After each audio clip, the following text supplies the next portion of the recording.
tí ò bá sí àwa èmi tí ń dúró wájú yìí tí ń lérí ogun tí ní òkè Buhari nìṣó ká máa bá lọ.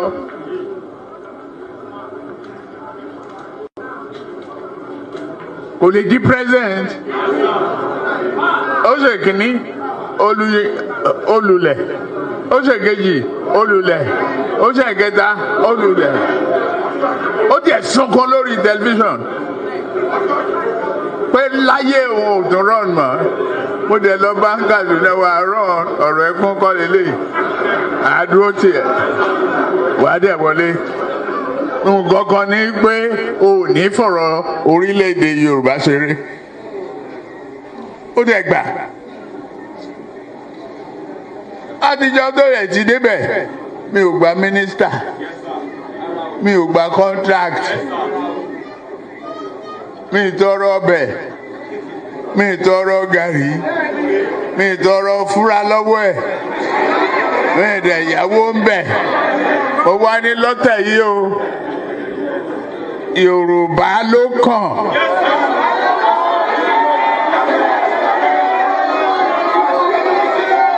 Tá a bá dẹ̀ sa Yorùbá náà, èmi.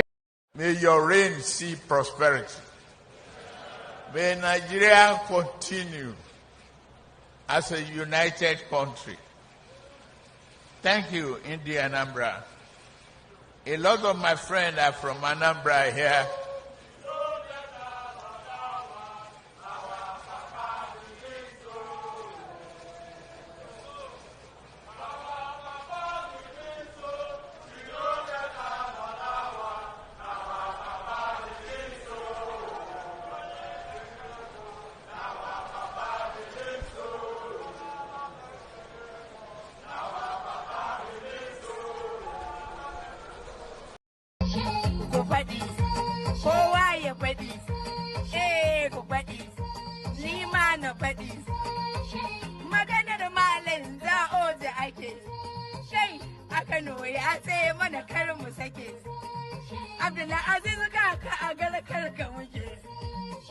Political advisor na shiga ka kula mu kwarai dan kar ka sake a gidan jagaba mai mana alfarma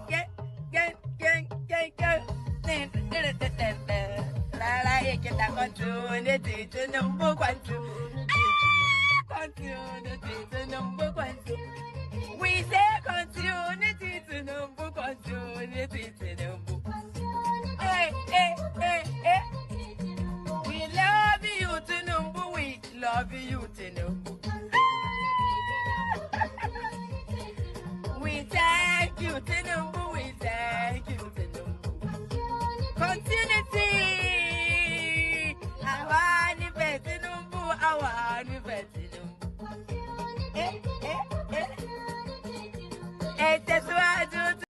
Into the aqua of what Papa Jeremiah, chief of Bafemia Wolowo, the Kenyan philosopher, said when he described Nigeria as a mere geographical expression. 50 years after independence, we're still talking about zoning. Is reflective of the fact that Nigeria still wallows in a state of medicinal statism, cankerous tribalism, ethnocentric chauvinism, syphilitic parochialism, epileptic nepotism, catalytic paraboism, and state brigandage of the bluest dye. Is reflective of the fact that Nigeria still wallows in a state of medicinal statism, cankerous tribalism, ethnocentric chauvinism, syphilitic parochialism, epileptic nepotism, catalytic paraboism. Aku Ramadan,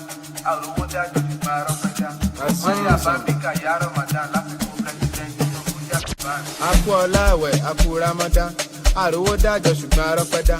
Mọ́rí àbábíkà ìyá Ramadan gbogbo ẹnu ló máa gbẹ bí àsìkò Harmattan. Olúwa dákun jọ gbẹ́bẹ̀ mi, benefit mo fẹ́ jẹ mi ò fẹ́ jẹ̀bi. Ẹni tó wà nǹkan àwẹ̀ kó má rí mi ní kọ́nà. Bíbẹ̀ kọ́ àgbà lámbà bí Olúwa bọ́nà. Báríkà ìyá Rasulullah, mákìmí, pàdé lọ kíjù máa bẹ̀rù Ọlọ́run tó.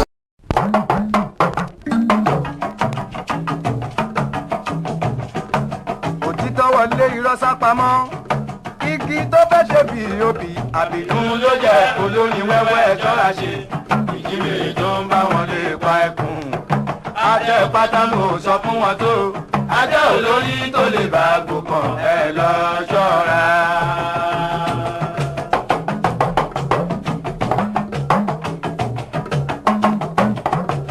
labalábá fira ẹ̀wẹ̀ yẹ òkò ló fara ẹ̀wà bẹ́ẹ̀. òwe lọ́jà màrìwò ń yọwọ́ kò lè kọrùn yanrìn ò ní bómi wọ́ ọ̀ṣẹ́ mọ́ pé tí gbogbo igi bá wọ́wé o àti wọ́wé ọ̀pẹ dọ̀rùn òwe àgbàlagbà.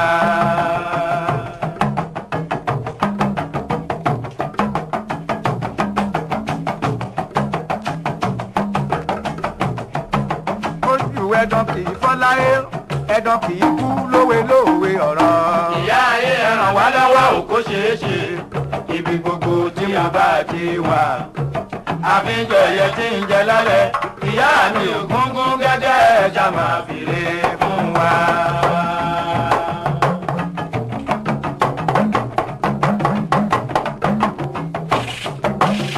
kò sẹ́yẹ tó ń bá gbé dáró dídá ẹnìkan kì í bálòpọ̀ kó sùn mọ́ wí o òwe ló já sí. kò sẹ́yẹ tó ń bá gbé dáró dídá ẹnìkan kì í bálòpọ̀ kó sùn mọ́ wí o òwe ló já sí. olúwa nìkan ni mo mọ̀ pé ó ṣe é gbójúlé o ẹ bá sáré lu òkun ọ̀sà lásán ni.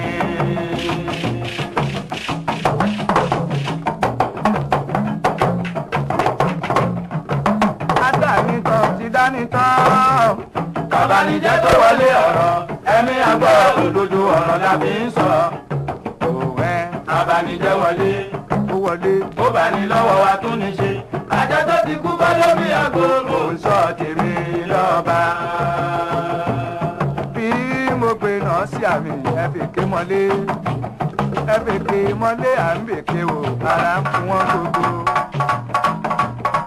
kéré o lọ́mọ rẹ̀ fọmọ ayò ṣe kéré o.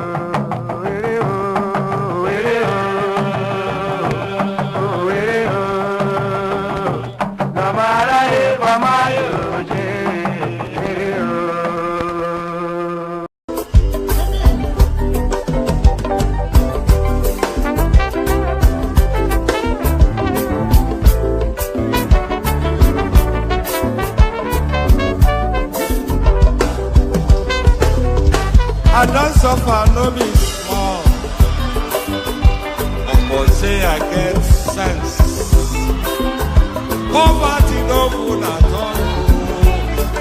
Now it make I join this business. For one night, no be it's once again. Everybody will pay out. If anybody follow Mugu, my brother.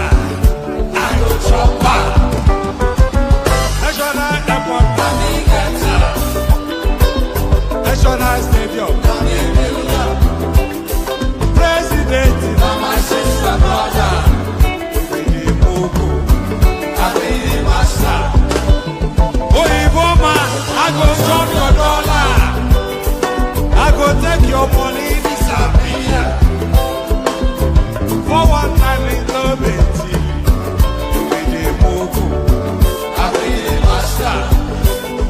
The refinery, Namigata, the contract, now you wife. But you won't pay me some more money, they can't bring up.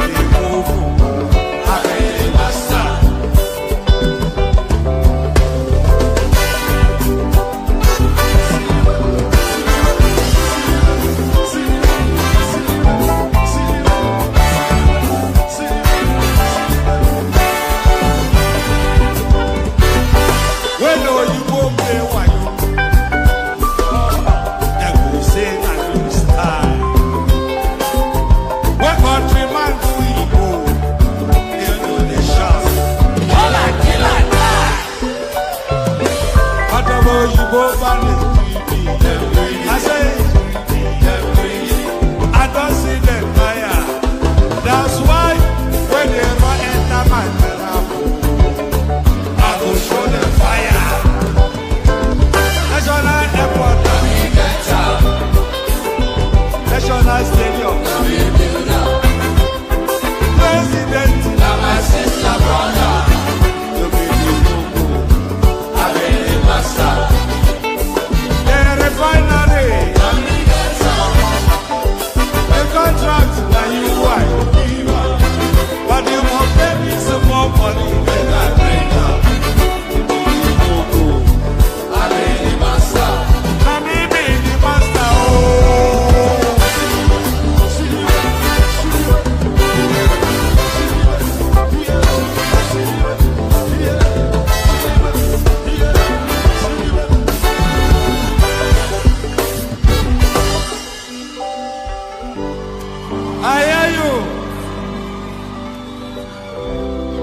I came here earlier for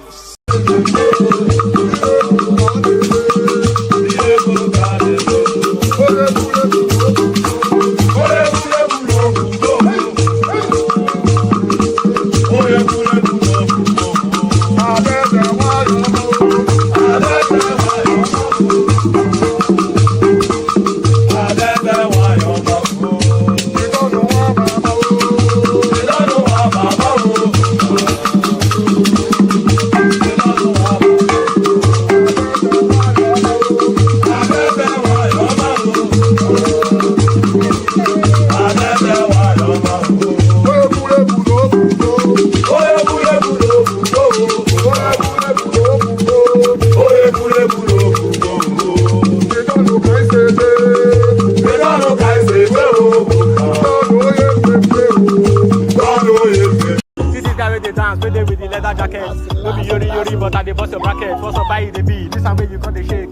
You dey feel like man, you know say me, I know the rig. See the guy got the dance. You dey feel the way me say I come here to the yarn. Show them say you sabi, show them say you self you man. Hey, no be lie, see the boy with the man. Hey, I see my guy normally I come to drop bars, something way be top notch. I don't dey shake the guy, he self gonna shop floor. Everybody they feel I'm the way and they drop some. The guy don't dey smile, feel like say your head is on bun. He self he dey feel the way I just dey go. The flow is dope. He self he don't dey feel I'm on the low. I savage on the beat, you know say me self gonna bad. No be this your fine baby like this ready for your band. Fine girl, what's up? If I come now, make we talk now. I know say you self you play with man, but make it no come be like say me self go for your hand. Make we interact one on one. You dey get am now, or this your get you fine. Be like say you pack it down. But everybody don't dey feel am, they no say he bad. Everybody don't dey see them, no say yes he do. Collect the fight, my guy. You self God, you know you joke. Collect the fight, make it no come they make me hanging. It's not like they don't know that yeah the thing is banging. I like the guy because he be loving how I'm sounding. Everybody they see him, they know say the thing they boss. This a way everybody they carry babe come. Also find me one babe now so that I go drop it. No, this one are your babe. All those catches you know say me self I don't want to make it. Make it no come be like say me self I come here come the toast. When I go come stop me for the road, come they ask me how far waiting come they walk me. All those catches are waiting me self I don't want on the low. But I know say yes the girl she fine, she get the thing way man they fine, but the gun design, God the day design, I know the lie. She get the thing like this way the man they fine. But fine girl come now, make I toast first. Make it no come be like say me self I jobless. Well, here's the video of Bola Ahmed Tinubu muttering those unintelligible words which have since gone viral. Let's take a look. You see the innovation. If we lend ourselves to innovation, we can create wonders. Yeah, it's a successful again, a town hall, different from Blue. Bulaba. Rufai, you know I have heard of deep fake.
jìnnà sí wọn bí sánmọ̀ sílẹ̀ o ara ló ń ta wọn ṣe mọ́ o náà bá sunkún sójú bẹ̀rẹ̀ má ti fi ìgbín sọ kò fẹ́ yẹ ẹyẹ kò lọ ìgbín sọnù sígbó wọ́n dúró títí ọwọ́ wọn ò tó ìṣó máa ṣe ta ní kókó ṣòkòtò tí olókùn ó dá kìtìyàn ó dórí àwọn lọ́tẹ̀ o. ó dórí àwọn lọ́tẹ̀ o. àbọ̀dórí àwọn lọ́tẹ̀ o. ó dórí àwọn lọ́tẹ̀ o. ọmọ iná náà mi arán síná orí mi dákun má ṣì mí lọ́nà o. mo tẹríba fàdàgbà o. àgbà ẹ foríjì ni ojoojúmọ́ ni mo ń pọ́n wọn lé. mo ń ṣèyá sí àwọn àgbà o. mi ò fojú tí rìn wọn láyé. ọmọdé ẹ má fàgbà ṣe yẹ̀yẹ́ torí oníkọ́ tó yọlá ni ọmọdé ń bọ̀ wá dàgbà o. màmá ń bọ̀ wá dàgbà o. ọmọdé ń bọ̀ wá dàgbà o. wọ́n máa ń bọ̀ wá dàgbà o. ọmọdé ń bọ̀ wá dàgbà o. ọmọdé ń bọ̀ wá dàgbà o. ọmọdé ń bọ̀ wá dàgbà o. bọ́lájú kòkòrò bá pẹ̀ràn nígbó tó bá fúnra ẹ̀ pín ló dára jù o. kọ̀wé mi á jẹ́ dàgbà o. èyí mo rí màrò ẹ̀fọ́ gbogbo náà ní ilé ayé sùúrù ní ṣẹ́gun ohun gbogbo. ẹ má ṣèké mo ní ẹ má dalẹ̀ ẹ má forí wórí ìkìlọ̀ ló jẹ́ ẹ̀yin forí wórí yìí yóò ṣàbàmọ́ o. àwa ò ní ṣàbàmọ́ láyé o. nílé ayé o. àwa ò ní ṣàbàmọ́ láyé. àwa ò ní ṣàbàmọ́ láyé. àwa ò ní ṣàbàmọ́ láyé. dẹ́bìtọ̀ rẹ̀ àtàrà ilé o. àwa ò ní ṣàbàmọ́ láyé. àwa ò ní ṣàbàmọ́ láyé. àwa ò ní ṣàbàmọ́. wọ́n gbọ́ pé ọjà tán nílùú Sókótó wọ́n múra wọn sáré kárù sọ́kọ̀ o. àyàn ọmọ ògbóògùn wo wọn ò béèrè lọ́wọ́ orí. orí lọ́mọ mẹ́wàá lọ ìyàwó ohun tí ẹ wá lọ sí Sókótó ohun rẹ̀ lápò Sókótó mo sọ. àkúnlẹ̀yàn ọmọ ẹ̀dá láyé kò lè yí padà mo ń tẹnu mọ́ o. olórí làlá bàrò orí làlá bàrò olórí làlá bàrò mo lórí làlá bàrò olórí làlá bàrò orí mi gbé mi níjà o. olórí làlá bàrò làlá bàrò olórí làlá bàrò. oríjà jogun ìkànnì wọn rí má fi wá fáyé mu nílé ayé wa o. olúwa àgbẹ̀ wa níyà o. àmì nílé ayé wa bó tilẹ̀ jẹ́ pé ọ̀tá kọ́ ni wá bó tilẹ̀ jẹ́ pé ọ̀tá kọ́ lẹ́yìn ṣọ́wa nínú ọ̀pá wọn kìnìún ejò olóró àkékè ṣọ́wa nínú ìdàgìrì ayé dáàbò ẹ̀bùn wá fi ṣọ́rẹ́ iṣọ́ wa o. mo sáàdì ọba bá lókè o. mo sáàdì ọba bá lókè o. mo sáàdì ọba bá lókè o. mo máa sáàdì ọba bá lókè o. mo sáàdì ọba bá lókè o. olúwa gbé wa níjà o. mo sáàdì ọba bá lókè o. kó má fi wá sílẹ̀ o. mo sáàdì ọba bá lókè o. olúwa má fi wá sílẹ̀ o. mo sáàdì ọba bá lókè o. àwọn ọ̀tá tí wọ́n rè rajọ ìbànújẹ́ ti bá àwọn ọ̀tá nílé. àwọn ọ̀tá tí wọ́n rè rajọ ìbànújẹ́ ti bá àwọn ọ̀tá nílé. àwọn ọ̀tá tí wọ́n rè rajọ ìbànújẹ́ ti bá àwọn ọ̀tá nílé. àwọn ọ̀tá tí wọ́n rè rajọ ìbànújẹ́ ti bá àwọn ọ̀tá nílé. bí wọ́n ti ro ti wá sí nínú ilé bẹ́ẹ̀ ni kó jẹ́ tiwọn lọ́jọ́ gbogbo. àwọn ọ̀tá tí wọ́n rè rajọ ìbànújẹ́ ti bá àwọn ọ̀tá nílé. àwọn ọ̀tá tí wọ́n rè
ṣe gbé ṣeré.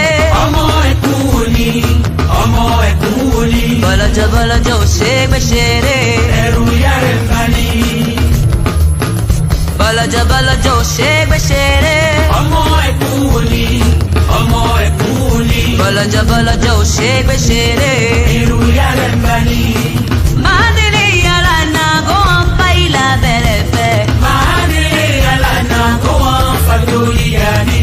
Mandele yalana go on baila toronkan. Mandele yalana go on fatoriani. Ẹgbẹ́ mi wọ́n ẹ dúró, ẹgbẹ́ mi wọ́n ẹ bẹ̀rẹ̀, ẹgbẹ́ mi wọ́n ẹ dúró, ẹgbẹ́ mi wọ́n ẹ bẹ̀rẹ̀.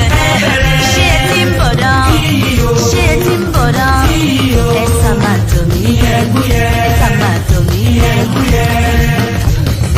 Ẹ bá wá obìnrin àlòkù, ẹ̀ẹ́dẹ́kù tọ́nu, a máa yà sí mi sẹ́bọ̀, a máa làwọ̀ yóò bá dé, tọ́pá ń kó kiri. Ẹ bá wá obìnrin àlòkù, ẹ̀ẹ́dẹ́kù tọ́nu, a máa yà sí mi sẹ́bọ̀, a máa làwọ̀ yóò bá dé, tọ́pá ń kó kiri. Àlè ìwọ̀n wọ̀n wò, ìwọ̀n wọ̀n wò, tọ́pá ń kó kiri. Ìkó wọ̀n wò, ìkó wọ̀n wò.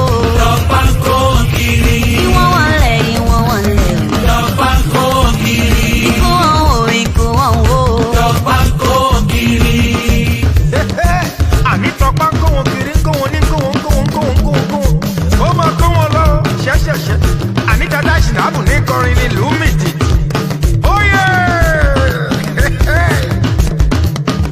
Sọ́lọ́jà sọ́lọ́jà yíyọ ẹ̀rọ sọ́lọ́jà.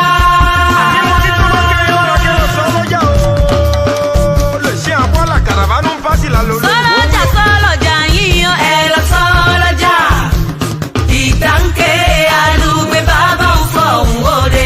Ìdàbà ń ṣeré gbogbo ìlú kan ń bì títì. Eléètì mọ̀, bàbá ológun ló sì yé eléèrí ògún mọ̀. Òrìṣà lúwà là ń ṣe bí ń dọ́gba fáráyé. Oní ò bá dọ́gba fún ìyé ìgbọ́hùn òrò. Ó lè ṣe palẹ̀mọ́ fún lọ ìyẹn ò kan wá ó ẹ̀ lọ sọ lọ́jà. Àníkẹ́ lọ sọ lọ́jà. Lè ṣe àbọ́là kàràbánú ń fásì lóyìnbó wí o. Àníkẹ́ máa lọ sọ lọ́jà. Ìyẹn ò kẹ́ mi o.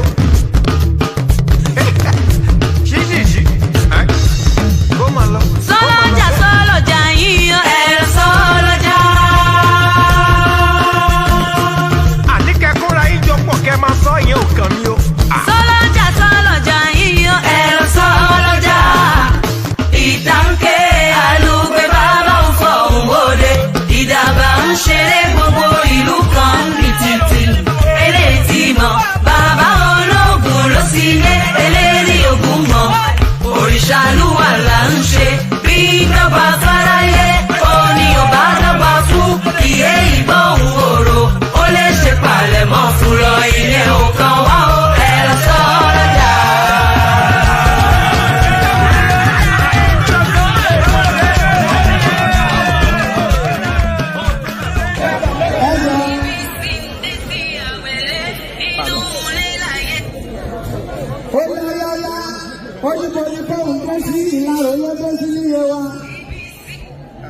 Ilé ìkẹ́kẹ̀ẹ́sì Pálásì ló sí ìlàrò Pálásì. Ok, Pálásì.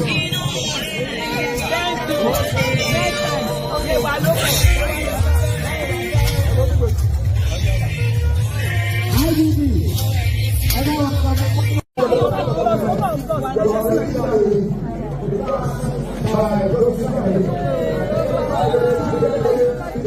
Thank you.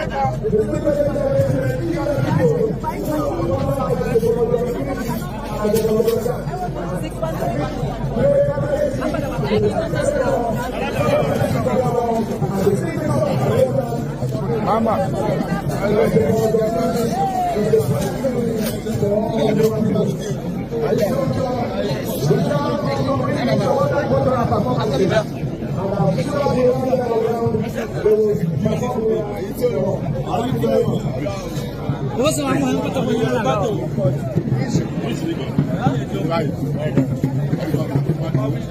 Snap it, wish.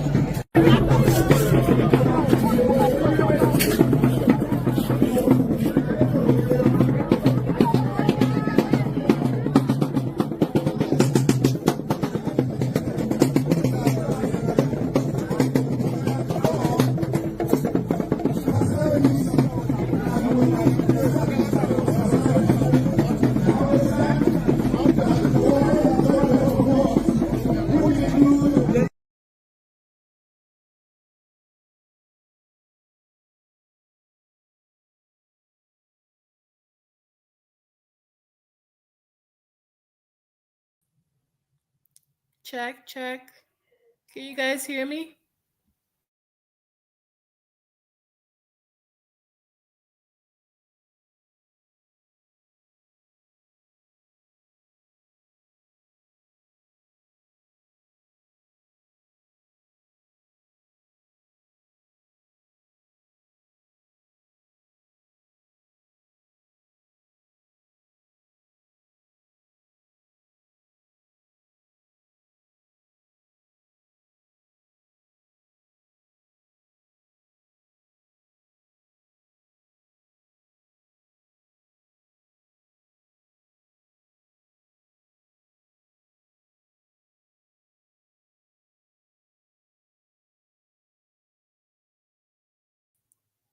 Can you guys hear me?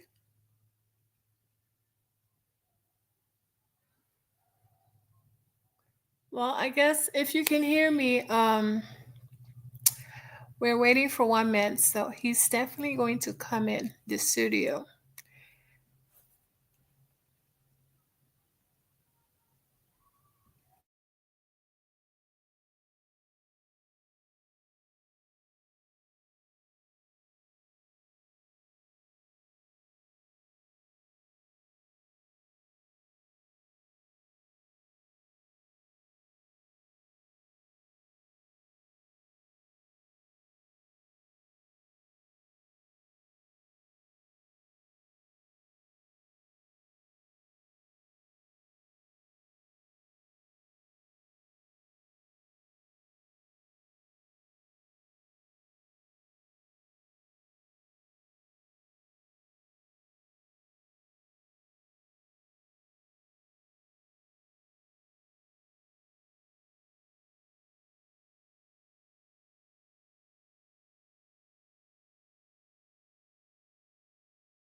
Testing, testing.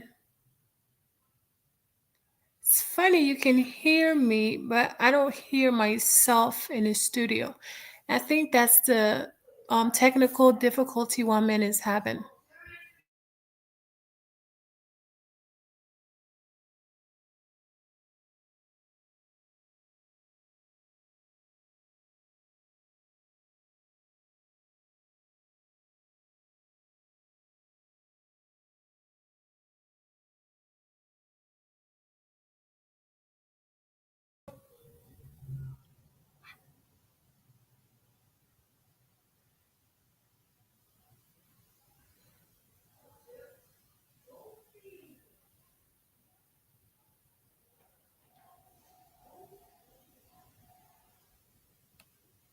Can you hear me now?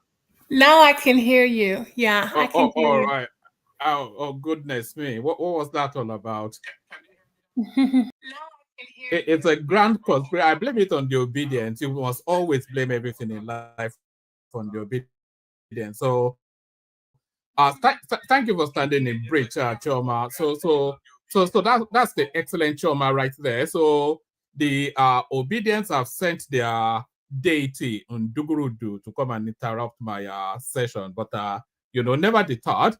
So good day to you. Belatedly, apologies for the technical issues. It was all set up to go. A little bit of introduction music, then of course my avatar lands and I do my opening spiel. But then of course the music stopped, my avatar lands, and then of course it was radio silence. So I had to go and work some magic in the background. Do you know I had to go and watch a quick YouTube video to find out how to fix it? So how did we even live life without YouTube? Anything goes wrong, you quickly go to YouTube, ding dong ding, and everything is sorted. How did we ever survive?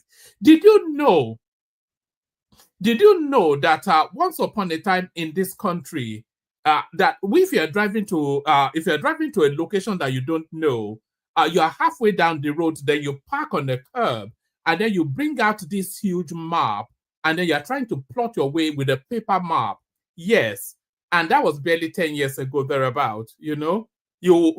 let's say, for instance, let's say you're going to Birmingham or Manchester or something. So you are halfway down the motorway, you are not sure which intersection to turn, and then you pull up on a curb, and then you bring out this huge map, and then you start to pretend like you know how to plot your way. But there it is. There it goes. So good day to you. Good to be in your company.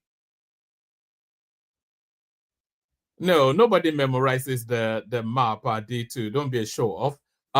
So good day to you. Good to be in your company and all that. Good day to you. So that thing has knocked me out of my. It's somewhat discombobulated, but don't worry. I gather. Good day to you. Good to be. In fact, I'll play you a little bit of music just to bring myself back into into sequence again. So let me just play you a little ditty just to realign my senses.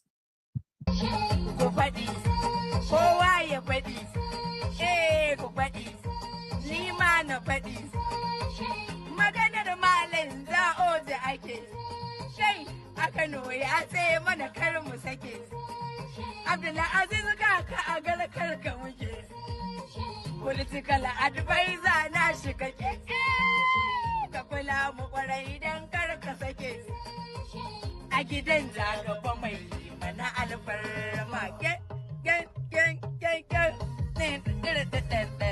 rara yake da continuity Tinubu continuity Tinubu we say continuity.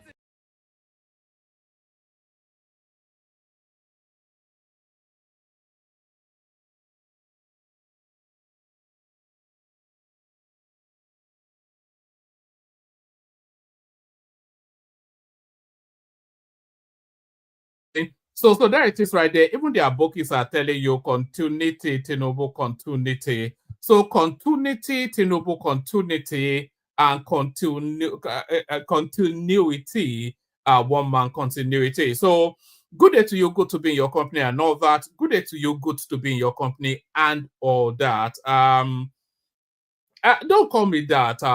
It's banter. You have to have a sense. As America as America stripped you of your sense of humor, Nigerians are known for humor, but are certainly not Ike. Maybe they're Dolites. Maybe it's a sapele water over there. Good day to you, good to be in your company and all that. Good day to you, good to be in your company and all that. Always a pleasure, never a chore, never taken for granted, always with delight. I welcome you all the time. So good day to you, good to be in your company. Protocol remains the same. Click on the like button just as soon as you're coming in. Subscribe if you're not already subscribed. If you want to come and join me on the screen, there's a hyperlink that says StreamYard. That's your ticket to ride on the juggernaut train that is the one man went to more experience. So if you want a once-in-a-lifetime experience that will take you through your latter years, click on the hyperlink that says StreamYard and come then have a conversation with this rather peculiar, this or you're a laughing man with a peculiar voice. So come do all that. Hop on board. Come. Let's gist and all that. So good day to you. Good to be your company and all that. Like, share, subscribe. Click on the hyperlink that says StreamYard and follow the example of Tope O right there. That is blowing kisses with $20 bills. So blow kisses with $20 or more bills, as has been exemplified by Tope O. So well done, Tope O. So good day to you and all that. We've done all the greetings. So let's just launch into it, shall we? We launch into it and we kick it off with this one. Are we kicking it off with this one even? These voodoo money people that are this Kubi Kubana and others, they're starting to constitute a nuisance in Lagos. I cannot wait till we get rid of these people out of Lagos. I think people should. We saw a wave of Abokis coming from Katsina just as early as a couple of days ago, and the whole of Lagos, the whole place is just swarmed, with people of it's like living in London. There's no Englishman in London. Everybody talks with a peculiar accent, just like myself, and they all look weird, just like me. So and that's the experience in Lagos as well. And now these are Kupi Kubana now is seeking to destroy Lagos. Lagos state government seals Lagos state government seals Cubana CP's restaurant, arrest 2 staff, make Heli no see ammo. I don't know what that means, but essentially, there's something called fly tipping in this country. I'm not quite sure if that is I'm not quite sure if that is I'm not quite sure if that's a globalized phraseology, but there's something called fly tipping in this country. So you have yes, okay, I think we've got them. So there's something called fly tipping in this country. So you have a whole bunch of refuse to get rid of, and you don't want to pay somebody to come and take it away. So you pack it in your boot, you look for a forested area, and then you just dump the refuse there for the local authority to come and deal with. It's totally illegal, and it's called fly tipping. So it is called it is called fly tipping, and so they stand accused. So these are the same set of people that were actually telling us that Lagos smells, by the way, but they are the ones contributing then to the pungency of that state. Lagos State seals Cubana CP's restaurant, arrest 2 staff. A video of Lagos State government officials shutting down Cubana chief priest restaurant Donald's has gone viral. The Lagos restaurant was shut down on Saturday, May the 17th, let me do that entirely all over again. A video of Lagos State government shutting down Cubana chief priest restaurant Donald's has gone viral. The Lagos restaurant was shut down on Saturday, May the 17th. 2 of its staff were also arrested for dumping refuse on the roadside. So I think we've actually got clips. The managing director at Lagos State Waste Management Authority, Muyiwa Badegeshi, disclosed this on its X handle, said in the early hours of Saturday. He had said that the chairman of the Lekki Estate Resident Association alerted its agency of an incident involving the illegal dumping of refuse along Duro Simi 80 Street in Lekki Phase 1. So, yes, I just want to get quickly to the clip. In the early hours of Saturday, 18th of May 2025, the chairman of Lekki Estate Resident Association alerted us to an incident involving the illegal dumping of refuse along Duro Simi 80 Street in Lekki Phase 1. A white Ford van with Abuja registration plate, and it then goes on to give the registration plate, was caught in the act of indiscriminately discharging waste. The vehicle was traced to Donald Restaurant, a nightclub establishment located on Road 17 within the estate. The suspects were apprehended at the scene by security agencies, so etc., etc. So this is now the offensive clip then of Cubana chief priest dumping refuse on or in Lekki of all places, not even in Ajekule, dumping refuse in Lekki. And these are the same set of people that will go around telling everybody that Lagos smells. So let's just bring it up right here.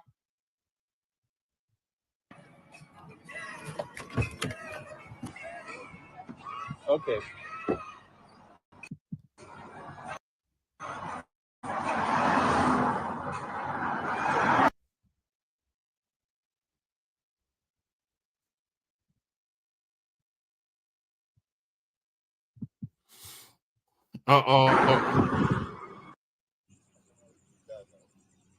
You can see they have come to gather refuge. This was done last week and they escaped. While on patrol today, of course, they play into our hands. They came to evacuate the same death at Durosimi 80. You can see the plate number, the same vehicle. This is their usual.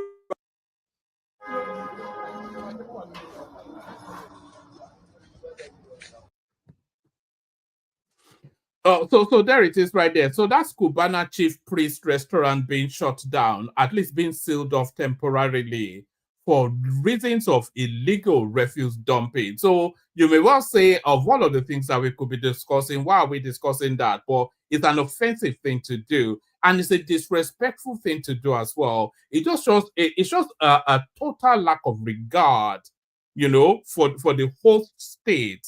It's just unacceptable.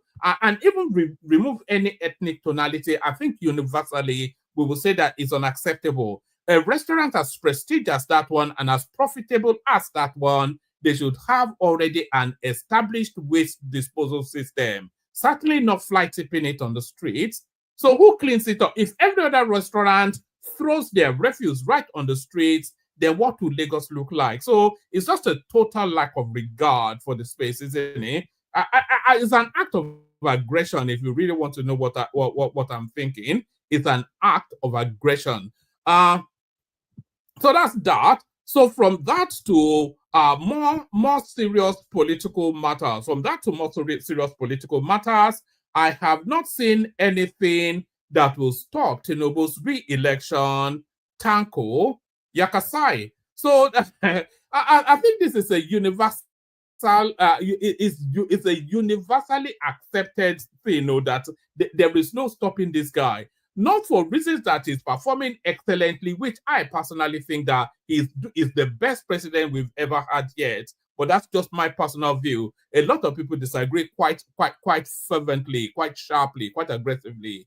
But not for reasons of his performance will Tinubu be re-elected. The main reason Tinubu will be re-elected is that there is no viable opposition. There's nobody that presents like a better alternative to him.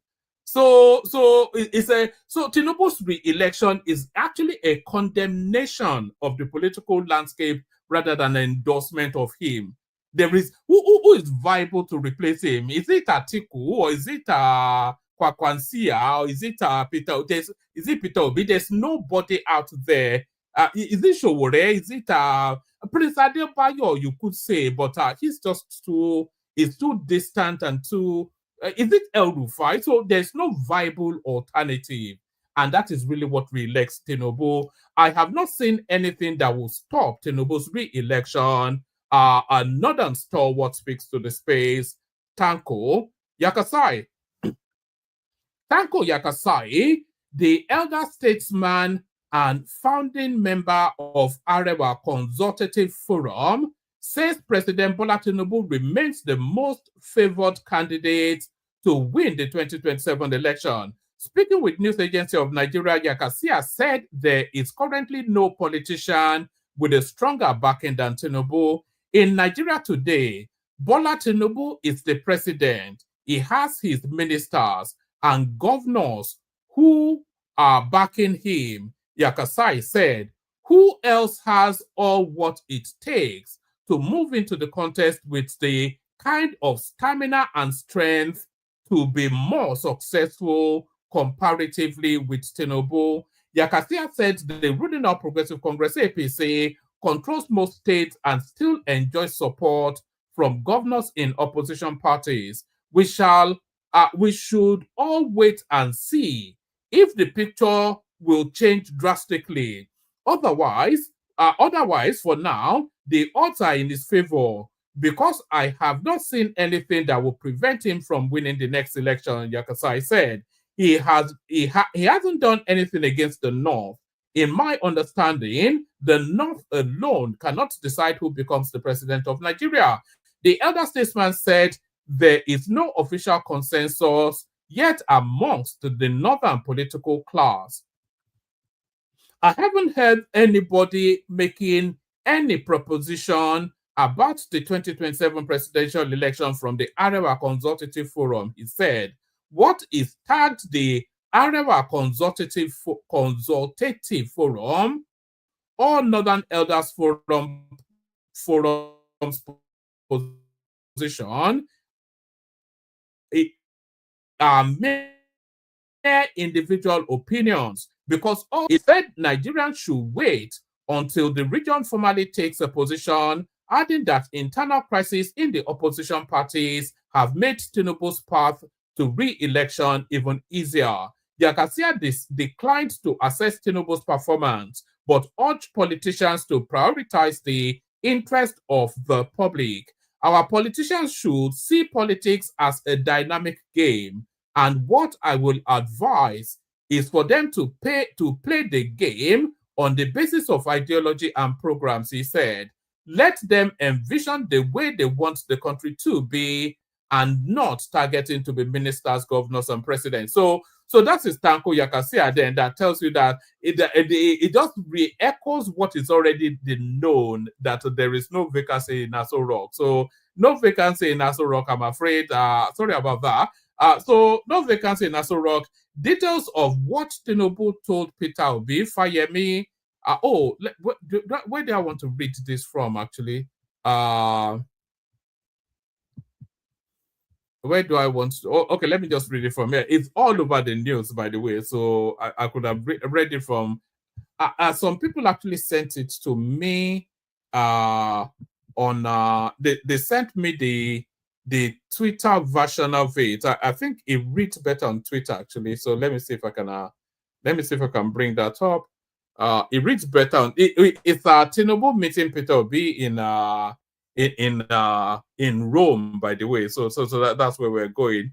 And Peter will be acting all sheepish, like it's just met Jesus Christ or something. So yes, do we want to read it from here? Does it have all the pictures? Do we want to read it from here? Actually, let's go to Bayo Ononuga's page on Instagram. See, on Twitter, Bayo.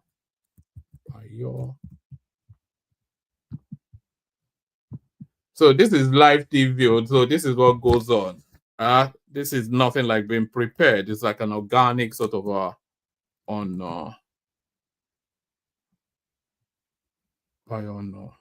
Nuga.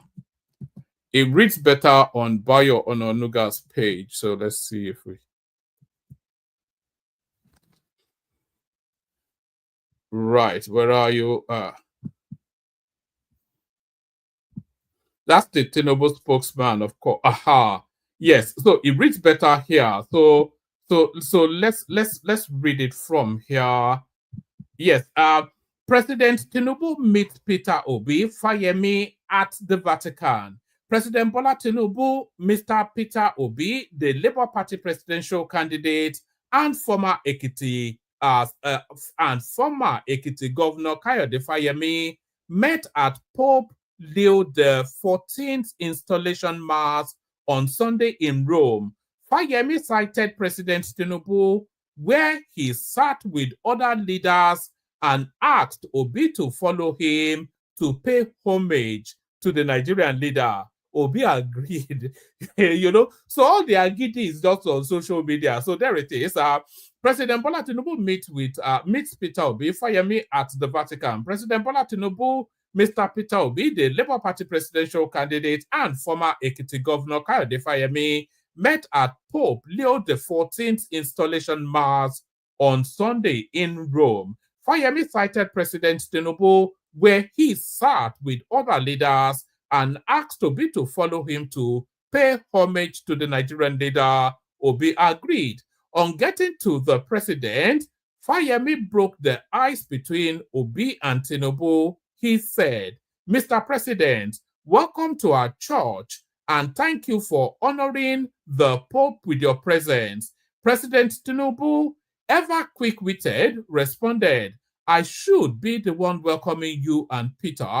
I am the head of the Nigerian delegation. The president's response cracked Obi up, who agreed with the president. Obi said, yes, indeed, we are members of your delegation. So if that is not taking the knee, then I'd like to know what is. So at last and finally, the rascal from Oka bends the knee and kisses the ring. So the rascal from Oka bends the knee and kisses the knee. President Tinubu meets Peter Obi, Fayemi at the Vatican. President Bola Tinubu, Mr. Peter Obi, the Labour Party presidential candidate and former Ekiti Governor Kayode Fayemi, met at Pope Leo the 14th, the 14th installation mass on Sunday in Rome. Fayemi cited President Tinubu where he sat with other leaders and asked Obi to follow him to pay homage to the Nigerian leader. Obi agreed. On getting to the president, Fayemi broke the ice between Obi and Tinubu. He said, "Mr. President, welcome to our church.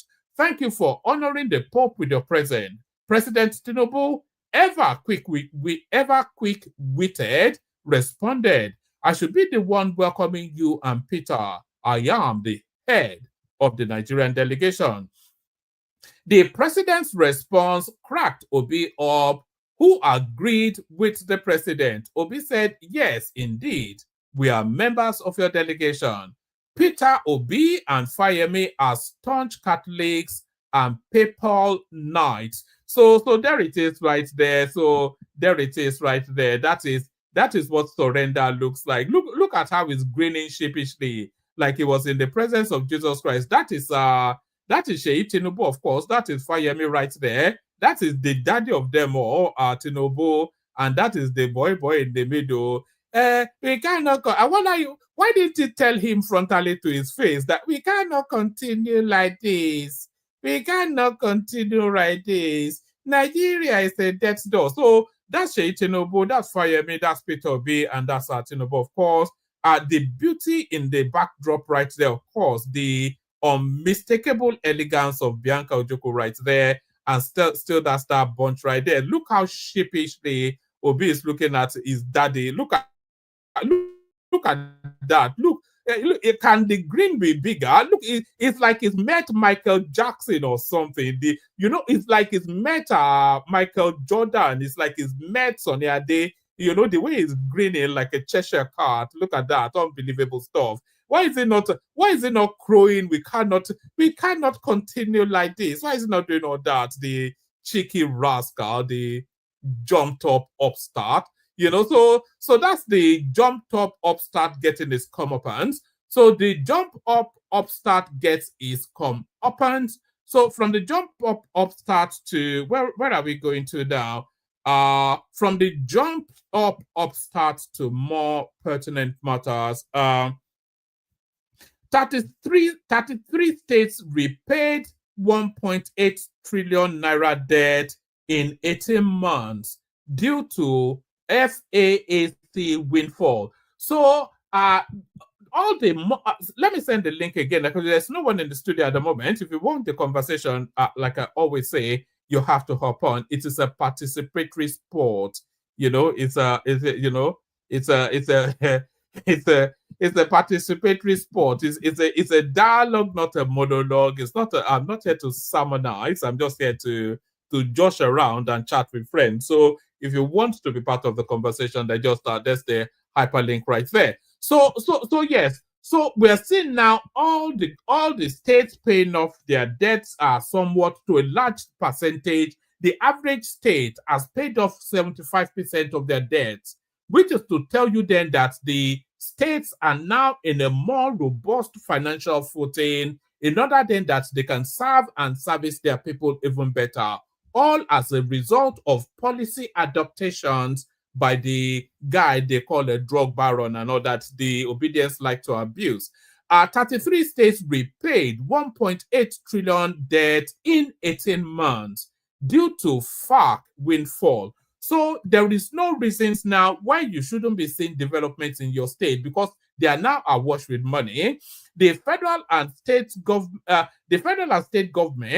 have reduced their debt, supported by an increase in disbursement from the Federal Account Allocation Committee, according to a report by the National Orientation Agency. According to the report seen by correspondents on Saturday, Nigeria's 36 states and 774 local governments received a combined 9.58 trillion naira from FARC in 2024. The disbursement, the report said, was a 55.5% increase from the 6.16 trillion shared in 2023 and far above the 4.79 trillion naira received in 2022.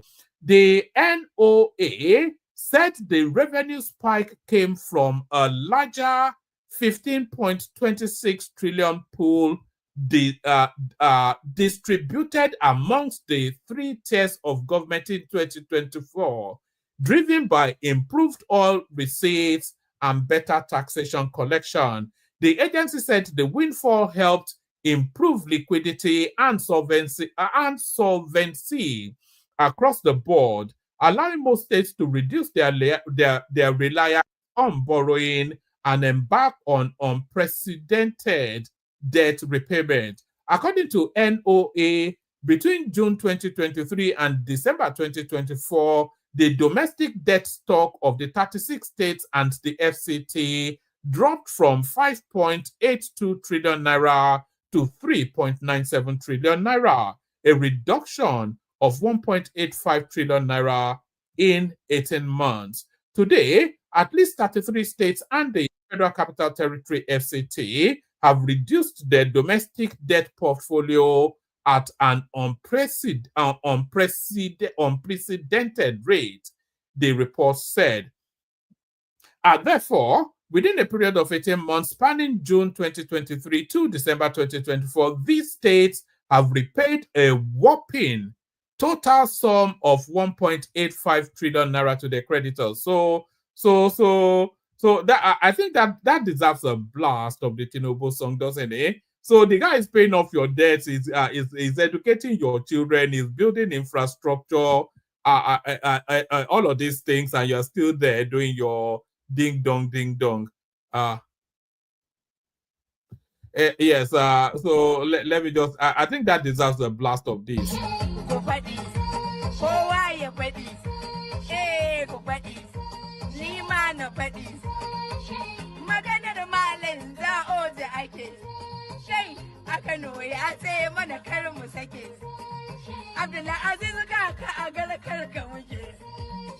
Political advisor na shiga ka kula mu kwarai dan kar ka sake a gidan zagaba mai mana alfarma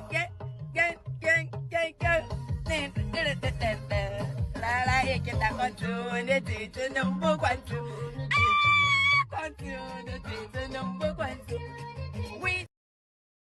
So there it is right there. Continuity, Tinubu continuity. And why not? Why would it not continue when it's at last remodeling that country in the way and manner that we've long dreamt of?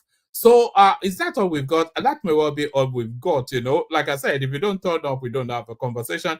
Let's see. Is there anything else? So that's Tanko Yakasai. We've done Tanko Yakasai.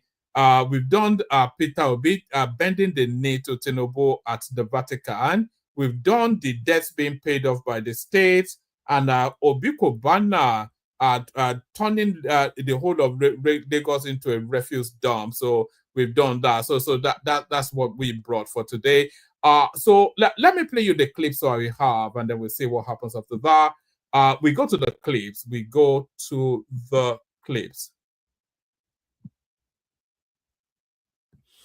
Oh, all right. So what have we? Oh yes. Of course. Images of Tinubu at the Vatican. So let's do those first. Images of Tinubu at the Vatican.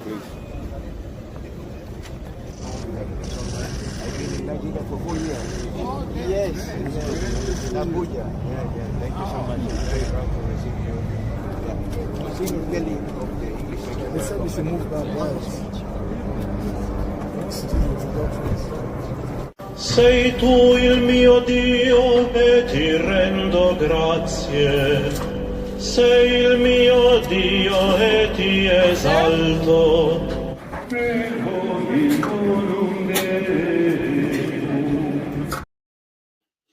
I thought they told us that Tinubu and Kashim Shettima were going to Islamize Nigeria.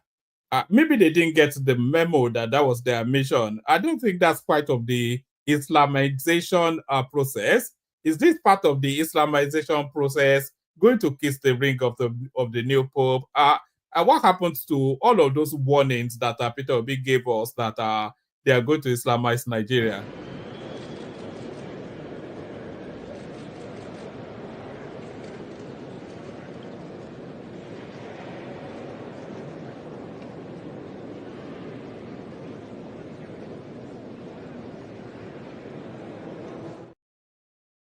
So that's Tinubu right there meeting the new pope. So that's Tinubu meeting the new pope. Of course, over the last 2 days, you've been seeing how the Tinubu administration have been flogging Patu Tomi for reasons that he said he was going to form a shadow cabinet. Do you want to know how hypocritical that is? This clip now, it will highlight just how hypocritical the aggressive stance that Tinubu has taken against Patu Tomi is. Watch this. The statement that I read earlier on attributed to the chairman of your party saying they're going to form a parallel government. Yeah. What do you make of it? Well, that is a position. Do you see it as inciting? I don't think so. I don't think it's inciting. Why is that inciting? There's nothing that incites about that. I don't think that will necessarily lead anyone to violence or lead anyone to do anything. Forming a parallel government, that's not calling for anarchy. Not necessarily. Not necessarily. But it could be. No, not necessarily. Look at cases. Look at cases. Let's look at political history. Look at cases where persons, where the government, for instance, has decided on where the government decides that they're going to ignore the wishes of the electorate and simply override the wishes of the electorate. What the opposition has usually done in such cases is to reject the results of the elections and to say that they will constitute their own government, that they will constitute a government. That is simply a way of taking a stand. It simply is taking a stand against the government and putting the government under pressure. That has happened in several places in Africa, several places in the world, where people have said, on account of electoral injustice, they are going to do certain things and all of that. And if they do so long as they do not call anyone to violence, all they're saying is that we are also going to constitute ourselves into a government. If you fail if you're unjust or if you ignore the wishes of the electorate. Personally, I don't think that's necessarily inciting. So that is what hypocrisy looks like right there. So Patu Tomi said he was going to form a shadow government to hold the sitting government to account. That's what they said, though. It didn't say he was going to form a government to govern the Nigerian state. He said he was going to mirror the portfolios of the government in order then that there's a person that specializes in monitoring their counter in terms of performance in governance. That's what it said. And I don't think that's beyond the parameters. I don't think that's beyond the realms of reason. I don't think there's any unreasonability there. In fact, it should be encouraged even, that there's somebody specializes in a particular portfolio to hold that portfolio to account as a citizen. So they throw him in jail. But what Tinubu's as Man Friday was saying to Chenwo Kumbaloye there was that they were actually going to form their own government if they are not declared the winner of an election. That is a subversive statement. That is treasonable, but they can do that. So those are the two tiers of Nigeria. All animals are equal, but some more equal and all that. So all animals are equal, but some are more equal. But this now next clip that I'm about to play you now are the least equal animals within the Nigeria Zoological Republic, as Nnamdi Kanu will call it. If there was a paradigm, if there was a hierarchy of Nigerianness, you will have to say at the parapet, at the top of that hierarchy, is the contention between the Northerners and the Yorubas. You said probably the Northerners, for reasons of longevity in governance, they occupy that space, but the Yorubas contended fervently with them. But without equivocation, the Southeast is in the third tier of Nigerianness. So in the gradients of Nigerians, the Southeast is in the third tier. Watch this. Will not get their jobs back. Mr. Ekwenzi, I suppose you're a classic example of how are the mighty fallen. You were Director of Information for the federal government and for Biafra, and now here you are selling plastic bottles around the country. What's it been like for you? Well, I don't regard myself as an example of the mighty fallen, if that's the classification. The real thing is that at the end of the war, everybody started from scratch, and nothing was too menial for anyone to do in order to raise the most difficult commodity to find at the moment, which is money. And it takes a certain amount of courage to be able to do what people do not expect you to do. And I think I've proved the point. I have proved that I can do anything. And many people regard me as an example of the Igbo man who can do anything in any circumstance to fight against any desperate odds.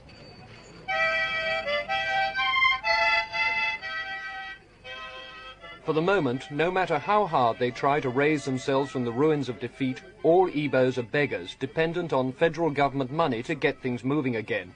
Is it getting through?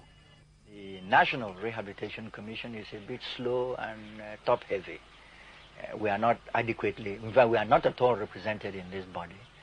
And the tendency is for them to be rather parsimonious, you know, in doling out the assistance. But is this malice or inefficiency? For your information, only about £3 million has been utilized so far of the 16 million voted by the federal government. Why such a small amount? I can't tell. You've asked whether it's inefficiency or malice. I don't think it is malice. I don't think it is corruption. I think it's just the civil servant's way of looking at things. He has his own way of doing things. He has no sense of urgency at all. Enugu, the Igbo capital, now has an appalling housing shortage. So many buildings were damaged or destroyed in the war, and there are now 650,000 people living in a town which had a pre-war population only half that size. Any kind of shelter's hard to come by. To some, a derelict vehicle may be home. But the will to survive here is strong. With the overcrowding goes an ant-like energy. All the destruction of life and property is just not as crippling here as it would be in a highly industrialized society. Goods for sale spill out of the market along the railway line. Here is everything a man needs to start life again. Clothes, building materials and household goods. And with painful difficulty, the Igbos are finding the money to buy them. There are still plenty of Nigerians who say that the Igbos are much too clever for anybody's good. That's really the reason they fought them during the war, to teach them a lesson, to show them they could neither expect to dominate Nigeria nor set up a country on their own. There's a Nigerian joke that says that the very word Igbo stands for I before others. Certainly the Igbos are competitive and aggressive. The merest look round the market here tells you that. But these are the very qualities they need to recover from the war. No one who was in Biafra during the fighting can doubt the Igbos' ingenuity, their sheer ability to get things done. The Commissioner for Economic Development here says the Igbos can't really expect to be like the Germans and Japanese, to emerge even more prosperous from the ashes of war. All the same, it could happen. It's already said that the Igbos will reach their pre-war level of economic activity by the end of next year. So though they may be down, the Igbos are definitely not out. It really depends on the help they get from the federal government, how quickly they're able to get back on their feet again. Richard Lindley, News at 10, East Central. So there it is right there. So the bounce back ability of the Southeasterners is a real wonder. Do you know that the perfect human being is actually a Nigerian? The perfect human being is a Nigerian. If you take the audacity of the Northerners and you take the bombasticness of the Southeasterners and you take the intellect and guile of the Southwesterners, I'm not sure that there's a human being that can match, never mind surpass that. The audacity of the North, the bombasticness of the Southeasterners, and the stealth and guile and intellect of the Southwest. So that's the perfect human being right there, by my reckoning. I'm not sure if you agree. So that's that. Let me play you. For every yin, there's a yang, though. So for us to achieve all of those perfect human being status, first we have to. Oh, do I even want to play this? I might get struck by YouTube. Actually, I was going to play you a clip of the Boko Harams attacking an army installation. I think I could play it because we can hear gunshots, but we're not seeing any damages. So I'm not sure that. Let me play it. Almost see me see wahala. The whole army barrack like this now for Nigeria. Now Boko Haram go the fight. The whole army barrack. They carry fight go meet army barracks. Can you imagine? this army barrack now, 19 just really innovate. This Boko Haram, they get my door. As if they chase all army come outside, they chase all of them come up for their barrack. Can you imagine?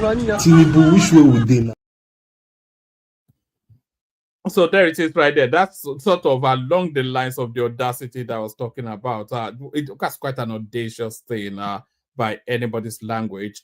Do I want to? Oh, I've got this clip for Baba T, but he's not around. So maybe I'll save it to, well, I'll play it again for him when it does turn up. So it's essentially his home team winning the Nigerian league. So I saw this and I thought I'll bring it into the studio for Baba T. So BT, if you're watching, this is for you.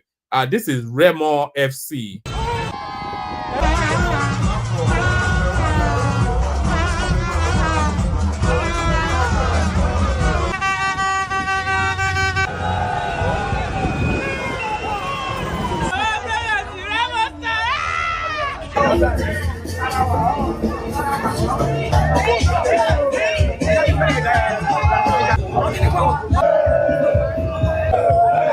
Listen to Nigerian music, you watch Nigerian movies.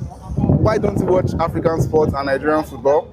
Right behind me there, you can see the champions for the 2024-2025 Nigeria Premier Football League. Premier Stars Football Club having their trophy parade. The cup is right there, the coaches are there, the players are there. A lot of people in the community came out to witness history. For the first time in 25 years, a private-owned football club lifts the Nigerian Premier Football League. So that's Babati's home team right there winning the Nigerian league. I didn't even know they had a team in Remo. But that's that. So that's sufficient enough. I play the Kegite music. Send the link. If people turn up, then we have a session. Only water, where they see ma.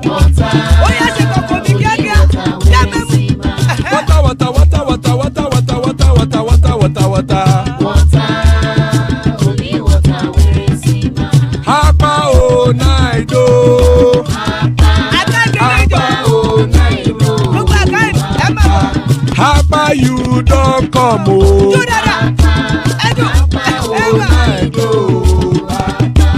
Hapa oh night oh.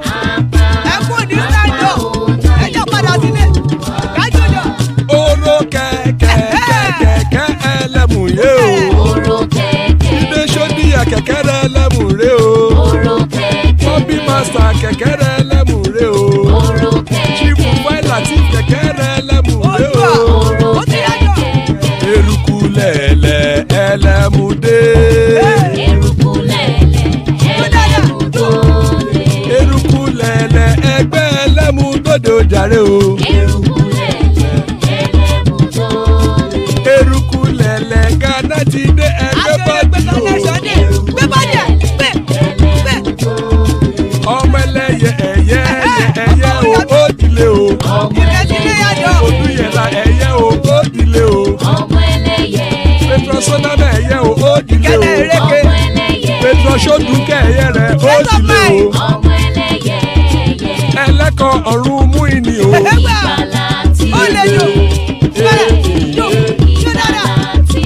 Àkùkọ ọ̀run méjìkọ.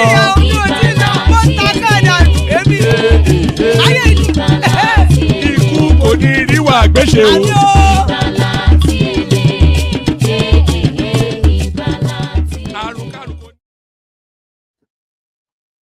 And it is right there. Ikuku Niru Agbeshe, may death have nothing to do with us. So may death have nothing to do with us. Amen to that on behalf of myself and you, my friends. Amen to that on behalf of myself and you, my friends. Joining us also, always a delight when online. Say Baba joins us probably to come and gloat about Arsenal beating Newcastle, and Rational Mind, of course, to come and put a dampener on all matters Tinubu. So good to have you, gentlemen. A real delight. Start it off, kick it off with Baba. Baba, good to see you. Hi, hello, man. How are you? I'm good. Good to have you here. Well, happy new week, like we say in Nigeria. And fellow panelists, I salute you. and people in the commentariat. I greet you also, and our esteemed viewers. I formally welcome you. I hope you've clicked the like button, and while at it, don't forget to share and also subscribe. And for those who are not doing all those three things, I call you guys eavesdropper. Kindly repent. Thank you. Yes, one man I joined somehow. I think I can speak to the topic. I think the one for the Rome, the inauguration of the Pope, there is a curiosity there. Otedola has been missing. He's a staunch Catholic. He's the pro-chancellor of St. Augustine University in Ekpe, and he's a good friend of the Pope. And because the Pope actually is a grand patron by his. Did they not publish a picture of them together about 3-4 decades ago? Yeah. I'm just surprised. I'm curious. I have not seen him around the Vatican of late, so I hope he's in good health. We hope to see him in public soon enough, because I'm just curious. Actually, that's why. Where is he in all of this since the Pope was announced, and they buried the other one, and now the inauguration. I've not seen him at all. So that's for the Vatican issue. And I love the clip you played about the Civil War aspect. The guy you saw, the first guy, I've forgotten his name. If you remember, long ago, there was this BBC clip we showed here, a debate of West African students and South African students. Oh yes, in that debate, yes. Yeah, that's a black guy. That's eloquent guy. That's him. Oh right, wow. He's still eloquent, by the way. I was impressed by how, although they spoke better English back in those days anyway, but I was impressed by how well spoken he is. That's the guy. He of course, that was the beginning after the war. He rose up. I think he died not quite 10 years ago. I think he became an active guy in Southeast politics and stuff like that. And the other one is Ikoku, the Aoist, actually. It's good. Reminiscing is a very good thing.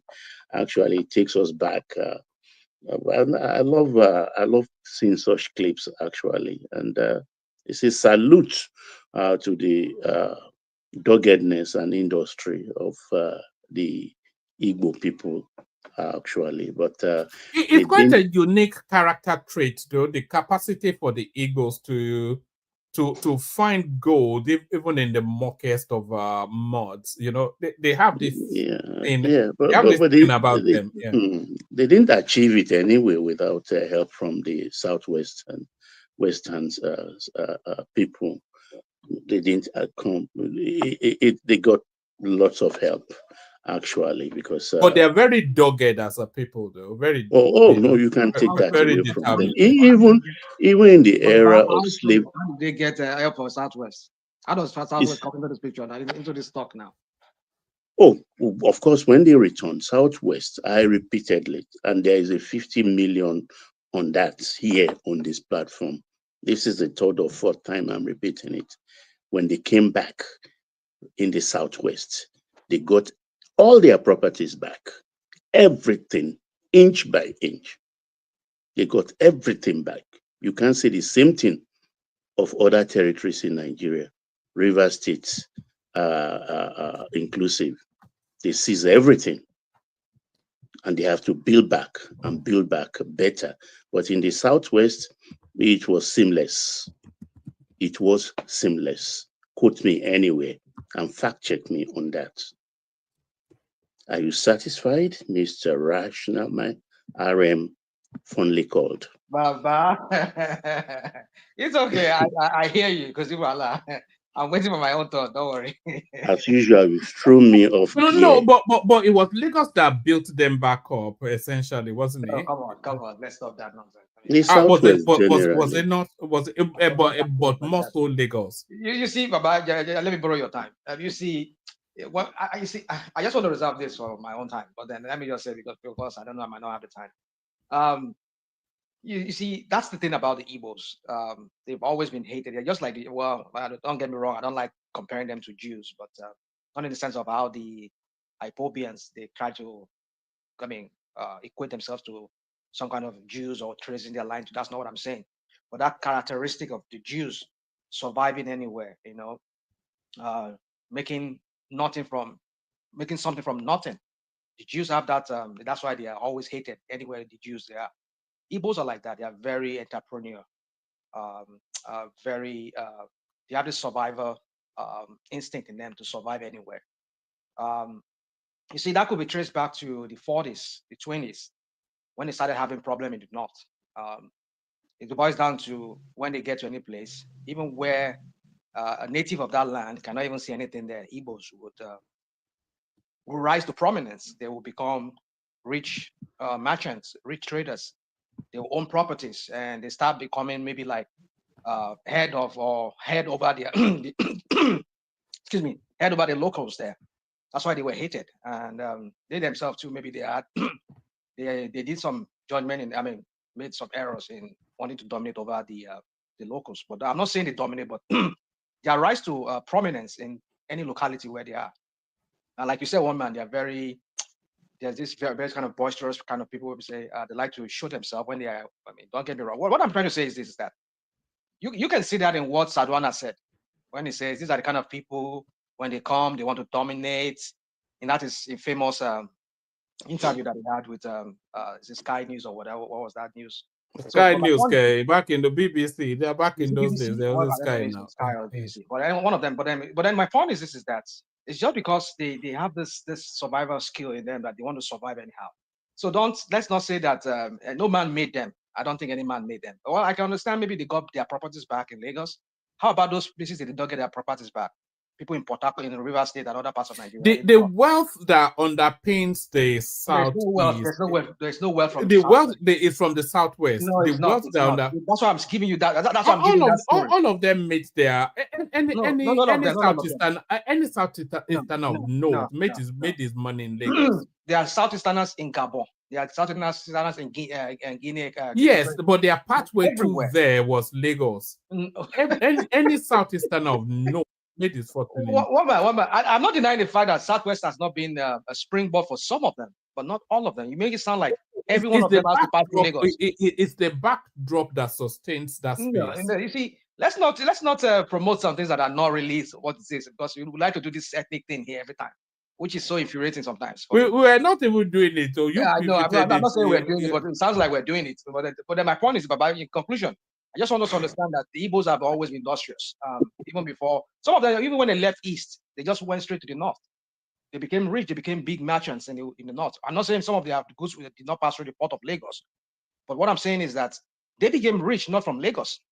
There's so many of them in the north who never even stepped into Lagos before, but they became very wealthy, super wealthy. So that's the point. But I agree with you that some of them, they did make their money from Lagos, but that's not all of them. No, let's not make it sound like Lagos made them rich. I said Southwest. Southwest is not Lagos. Baba, can you give me 1 minute to say something? Go ahead, Dr. Simon. Rational Mike, good morning. Good morning, woman. Good morning, everybody. Are you aware that Yorubas are the one that helped them to develop their Bible and their language? Are you aware of that? Ajayi Crowther, yes, everybody knows that. I don't know why we're bringing that in. Why we're bringing? No, you are the one that started this now. No, you see, there's nothing wrong. There's nothing wrong in Baba mentioning. Sorry, Simba. Are you saying you are not aware, Rational Mind, that I'm not aware. It was a Yoruba man that created the Igbo language. You don't know? Well, apart from Ajayi Crowther that did Yoruba Bible, think Samuel. Is that Samuel? Yeah, Samuel. Okay. Yoruba Bible. I don't know of the Igbo Bible that Yoruba man. No, not the even Igbo that Bible. The clothes, that Igbo clothes that language they are, was created by that Yoruba clothes, man. The Igbo that language, clothes not that the the Igbos Bible. used to wear. That cloth, is it the Isiago or what they call that? Do you know that is of Yoruba origin? I don't know of that. I don't know of that. Okay, go and do your research. I don't know what Okay, can I continue? Because I like putting things in historical perspective. You can't take it out from an Igbo man. It is ingrained in their spirit, their DNA. They have this indomitable spirit. Even going back to the time of slavery, they were very, very difficult slaves. At a point, even they cost the slave merchants a lot of losses. There is a place in North Carolina till date. They call it Igbo Landing. Igbo Landing. It's a mark of where all Igbo slaves, when they brought them to that shore, they all of them committed suicide. It was a big loss to the merchant that brought them that far. So this stubborn streak has always been there. It's in their DNA, and that indomitable spirit is what is actually helping them. And at times, it's also work against them because when they do it in your face, kind of things, you want to push back. But you can't take it away from them. They've done very well for themselves. But equally, while doing well for themselves in other areas of abode, they shouldn't forget their homeland. They shouldn't forget their homeland. They have to do things there. Because at the end of the day, your home is your home. They are forgetting it. And I know why. And there are two sets of leadership in Igbo land. We are going out of topic now, but maybe we'll find time to do that because there are those that actually I called propertied Igbos who are well-heeled, industrialists. They are very, very skeptical of going back home to do things. Prominent industries or industrialists they have, where do they situate most of their factories? Out of Igbo land. Even I was shocked recently when one of them in pharmaceutical was trying to build a new factory. She has to go to Ogun State to do that. And I asked myself, why? Why not Enugu? Why not Nkalagu? Why not Abakaliki? And help your people. But then, of course, the other side of the Igbo leadership are scaring them off. They don't want to go. And that's a big question. That's a drawback. And if peradventure Nigeria splits today, their takeoff might be a little bit very difficult. Very, very difficult. By the character of these people, it's going to be a very rough ride. If you unplug the life support that is Lagos to that region, it won't survive for 18 months. No, they of course, this is where I say it's going to be rough because they are surrounded by South states and they have to manage their temperament to kind of warm themselves into the good graces of their neighbor because it's a landlocked space. They need access to the sea to thrive. So they have to rework that about their character and know exactly how to be persuasive rather than be aggressive. I think I've said enough of that, not to bore anybody. Sorry, Baba, just as a parting aside, then we go on to mainstream politics. I just said there that that the Yoruba created the Igbo language, and Rational Mind was recalling from it. There it is on your screen. The codification of the codification. Hold on. The codification of the standardized Igbo language that is in common parlance today. The codification of it. There it is on your screen right there. It was done by Bishop Ajayi Crowder. So the standardized Igbo in usage now was put in place by Yoruba man. There it is. It's well known. I've not even said anything controversial. There it is on your screen. But Baba, take us somewhere else. So I wasn't even here. Yeah, that has thrown me off track, actually. I think let's talk about the debts the states are paying. I think that's also has helped in lowering our international debt portfolio, which stood at 44 point something billion dollars. That's the international, because there are two: a national debt, I mean the internal local debt and international debt, because most of the debt owed by these states are actually dollar based.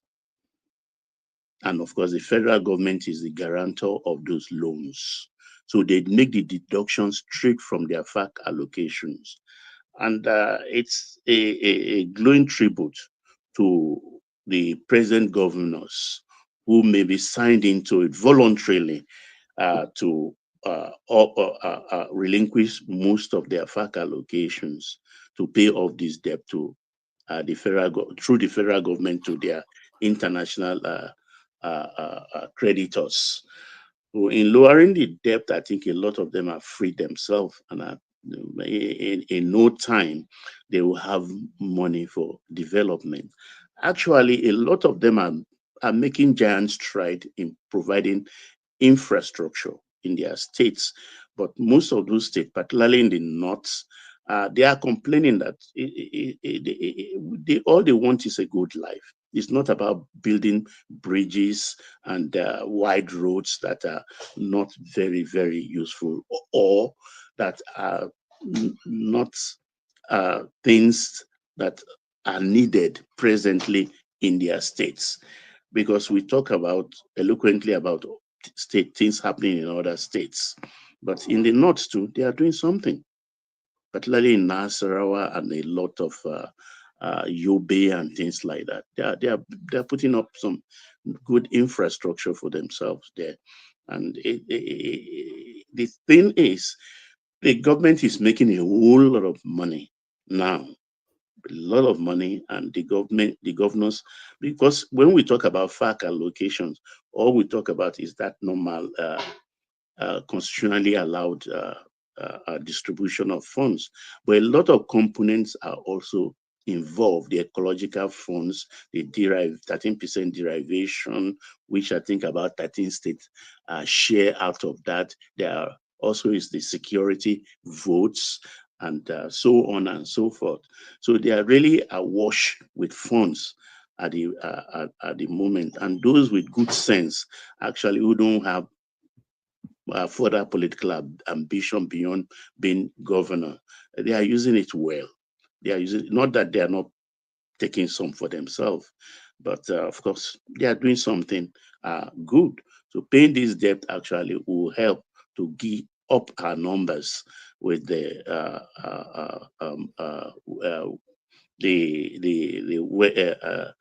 monetary World Bank and all the rest.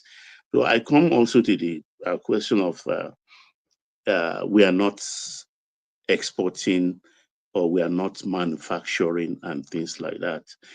And I start to ask myself, do we want to out-manufacture China? I mean, we cannot out-manufacture China. It's impossible. If America cannot do it, then how can we do it? Because if you look at now, they are manufacturing Jare. I'm not too sure, they're doing Gary and things like that. They are even doing Ashoke. And these things are cheaper. So the quality may be brought to question. So we cannot out-manufacture them. So we have to go with that, which is our strength. And a lot of people are not looking that way. And it is about how to bag our food, how to let me use that language, cartonized. That is, that adjective is from carton, kind of packaging our own local food, preserve them very well, manufacture them, because let me use it, common numbers. We are about 200 million people. And if we can package things for ourselves and sell, I mean, it's unlimited what we can achieve for that, because we have this penchant, for instance, rather than buy the pounded yam powder in the store, a lot of husbands don't want to hear. They will rather their wife pound the yam raw. Will rather go to the market and buy olodo rice, measured and stuff like that. But side by side, there are industries, both in Oyo State, Ogun State, and Lagos, putting these things in cartons. There is gari, there is fufu, there is pounded yam, there are just the red oil, the PK oil, and just name it, because they do export these things. They export these things. Why it's not showing in our books before was because of the Emefiele policy of maybe paying them back when they put this thing in the normal export documentation. When the money comes back, they are given 450, 455 naira to $1. So it was not attractive. So most of them will rather smuggle these things out to other West African countries and do their export from there. Take, for instance, there are 50 states in America, and the whole of 50 states, I don't think I know more than 5 states in America, but I know very well that there are 50 states in America, and there are no states, none of those 50, that do not have African shop in their numbers. In the state where I reside, I mean, every corner, even county to county, everywhere, you see African shops. And the Asians are cashing in also. In Asian shop, half of the things you find there are all Africans. Africans, it all is how far you can drive, the distance you can drive. Baba, did you know that there's a Pakistani Amala joint in London? Yeah, you showed that clip sometime. I was so surprised myself. I was surprised. You get my point. And if you go to these African shops, everything you find there are well packaged. I have on the table here, what is it now? This plantain chips, I mean, Frank fresh fruits, plantain chips, and all the things like that, well packaged. Those are exports. There is fufu. Even I don't know why I'm surprised. Yes. Sorry to interject. So, are you aware that Nigerians are the one packaging most of those things? Yeah, that's what we are saying. Okay. So what they do is they move those things out of Nigeria to places like Ghana. No, that was the before era. when Emefiele was there. Even now, you cannot No, ship things now they export directly from Nigeria.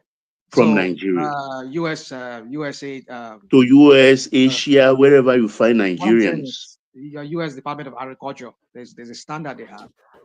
So if So you don't meet up that standard, you cannot. Yeah, So but I look, don't know. I think they dropped those standard, or I don't know, because most of the thing, even the snail, it comes in a kind of dry form, and I start to ask myself at times that did US allow this? You see the dry fish, the one that is folded, and everything you buy back home, everything you buy back home, even up to our own organic garlic. They allow it. Maybe there's a special license. I've not been able to sit down with any one of the shop owners to ask that, do you have licenses for these things, or why did they allow everything? They are expensive. They are not cheap.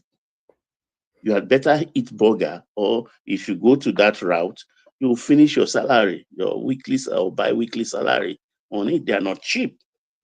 So people are making a lot of money. And I think that is our strength, because go to Malaysia is the same thing. You find African shops. Go to Germany, anywhere in the world, you find Nigerians and you find these African shops. So the exports are going in there, but it remains for we, the local in Nigeria, to play catch up, because we'll rather, back home, I will frown if I ask for amala and they just go to the pantry and take one packet out and start tearing it. It's like, are you sure that is amala? I will ask that question. Are you sure that is amala? I would rather want the raw thing. Let them take it from the a kind of drum, and then fetch it and pour it. We have to move away from that kind of thing to help our manufacturers, because if they are doing it overseas and exporting it, why can't we imbibe also that culture? Like, for instance, my own father, who died almost 40 years ago, he will not eat anything you blend in the blender in the kitchen, any pepper. No. You have to go, when you go to the market, those people who use water, they have to grind that. I don't know. If he doesn't eat outside, because even at home, you can't deceive him. The moment he dip his anything into the soup, and you will first smell it, he will just tell you straight, this is machine blended pepper, not the one grounded in the market. So also, we most of us grew up like that. We want things that are raw, but the world is changing. We don't have to give our wives or our house help a lot of hassle. If it's pounding yam, this is there. The machine is there to turn the yam flour and turn it into inyo or akpu or anything. And you, the husband, learn how to eat it. It may not be as perfect as you want to blend the exact energy and the sweat and spittle, or pour into the mortar and join it, which some people say, oh, it's part of the vitamins and things like that. So Nigeria those are the strengths we have to really follow. Let's manufacture for ourselves what we need as package. If we are doing it abroad for our people, let's do it at home too. Let our people welcome it. We have enough big market. When it comes to car or any other thing, leave that to China. You can't beat them. If you do your own, you sell your own for 1 naira, they can sell their own for 50 kobo, even though it's coming from mighty seas, crossing mighty seas to get to you. They will outbid you in the market. So that which is our strength, let us follow that route. It's a way to prosperity. So one man, I yield for other people. All right, brilliant. Rational Mind, you're up next. Yeah, woman, thank you. Well, how about Kinio Fufu? Is he still there? Kinio Fufu. Yeah, that's Olande now. Mama, where? Ola. Is he not? I take what voice I thought maybe just Okay, came in just to make sure the okay. session holds. Okay. Yeah. Thank you, woman. Thank you, everybody. And I greet everybody, our listeners at home. I greet you all. And like and share if you've not done that. I think it's been a while I said this. And also, please, whenever you like the session, it's oftentimes it will push the algorithm to also suggest this platform and this session to other people who are on YouTube. Having said that, woman, something just baffles me is this Sheyi Tinubu. I don't know, is the most useless. I don't like even using this Nigerian crap of a first son, first daughter crap. Is the most useless president of the son of a president in the history of that country. The only time I knew that any president or any head of state children came to the limelight was Bubu's son, that one that drove a motorbike and crashed himself. And that's the only time I know that as a president's son. You see, when I say this APC, the Oloyi Bruku party, Koshi Bero party. You know, I've never seen the uselessness of a political party until this APC came to scene. With Bubu, we saw this issue of a first song crap of a thing coming to the consciousness of the mind of Nigerians. You know, even before the idiot crashed himself with his motorbike. There's been stories about how this guy will be driving motorbike at night, will be doing car racing and all of that crap until finally he crashed himself. He almost killed himself. Now we see this one now, the one from Lagos there. I mean, come on. Share these people. I mean, like, let me go to Ruben Abati. Some people share. Before you go to Ruben Abati, tell us what Sheyi Tinubu has done that offends you so. No, don't give me that. I'm not saying anything that offends me. It's just my point is just why is this guy always everywhere his father is? What's the deal with him? For support, you don't get your own life to live. Is that what? For support now. To support what? His all those father. people. Do you know? I've never seen anybody that walks around. He has aide de camp, and he has that DSS guy, that ugly looking guy, that black guy that looked like black like him. What's his name? That other guy. The president's family have to have security now. It's globally. No, one man. I've never even Bubu that left there. It's aide de camp, him, and that's only maybe you saw other people around him. But there's this even in Vatican there, as when you explain that video, see the amount of security details. This is the Vatican, for goodness sake. Do you know how the kind of security they have there? And you see how this is DSS crap or presidential guard or whatever DSS crap that usually surround him. They were still there around him there. And there's two other guy that is aide de camp, and that black guy that was always following him like Olugo. So let's just read that. My point is that I've never seen a presidential son of a president as useless as that guy. You're son of a president, for goodness sake. Don't you have your own life to live? You have your own wife. You have your own kids. I mean, even with that position, you could sell assets to your dad without even having to show up in every camera and every video and whatever. It just baffles me. This is a state function, and you're taking your son there for what? Are we now becoming a monarchy? I don't just get it. You see, and these things, APC we saw with the Bubu, how his family became a national talk. If it's not Zara, it will be this, it will be that. You see, even all the military head of states that we had and the president, even Baba Yabo, even Yadwa, besides the Turai, besides the wife of what's it called, Baba Yabo, we don't even know. Even though some of us know their daughter, but we don't see them come to limelight. And then you see this APC, I just don't know. And this is what they do. This APC, they try to I mean, But rewire Iyabo our. was a minister and also a legislator at a But then point. not at the level of this one. This This Bubu one and is not a minister, it's neither a legislator. well, let's leave that. You see, this is what APC like to do, but this is what we like to do here. We like to like justify things because of what's on. But my point is let's just forget it. My I'm point making is, comparison. You, I know, brother, you I are get it. speaking on the topic, so I'm just pointing you out to other side of your but we've argument. never seen the silliness of that office being relegated to the level it has been relegated, starting with this APC. Bubu. I mean, suddenly, because let me not go off tangent, but my point is this one, man. This guy needs to go and give himself a break. My father, they want to come for your father. I was like, come on. I've never, in the history of not even what's his name, Abacha, that was a dictator.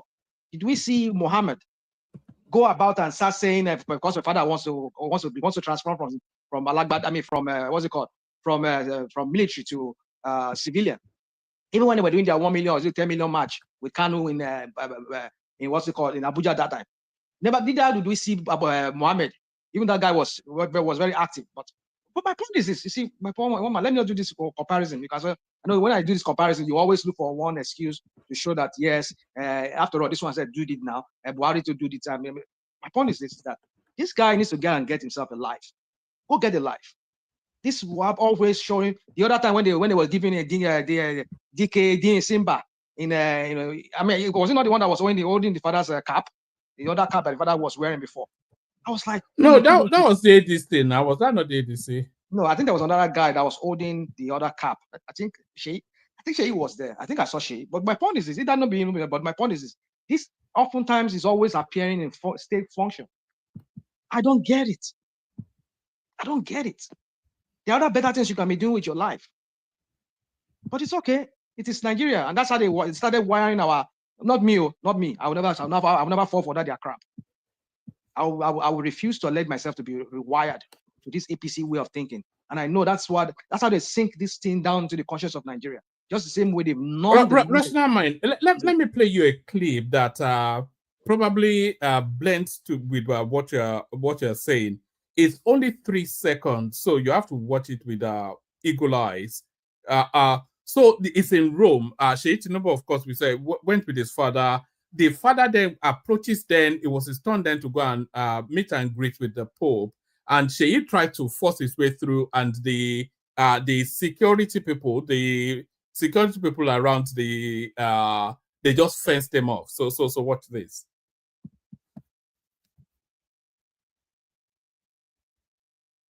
Did you see that? Yeah, I saw that. You see, this is what I said. You see, sorry on me one kwete or the one but man better than. I mean, that's hello, yeah. Thomas. Sorry, this is Kenny. Kenny. Yeah, I was listening to you. If you don't have topic, you just pick on this guy. This guy is there to protect his father. Do you want? Hold on, please. Hold on, just 1 second. Show more kung fu ni. Is he a kung fu fighter? One man. There's possibility for people can be vulnerable, and they can post him at any time. You know what I mean? So, and he's there to protect his father. I don't say anything bad in that.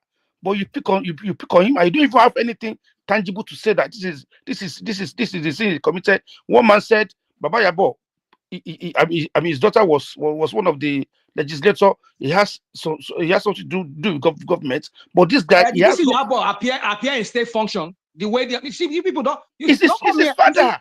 It's his father. So come on, dude. It's okay. You should go from this. You should stop this. No, you stop it. Don't give me that crap. Let's talk about issues that concern Nigeria, not about individuals. These are the issues. Yeah, these are the issues. It's not issues.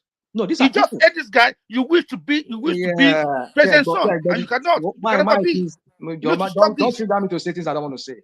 Don't give me this crap. You have nothing to say. That's not mine. Well, I have nothing to say. Thank you.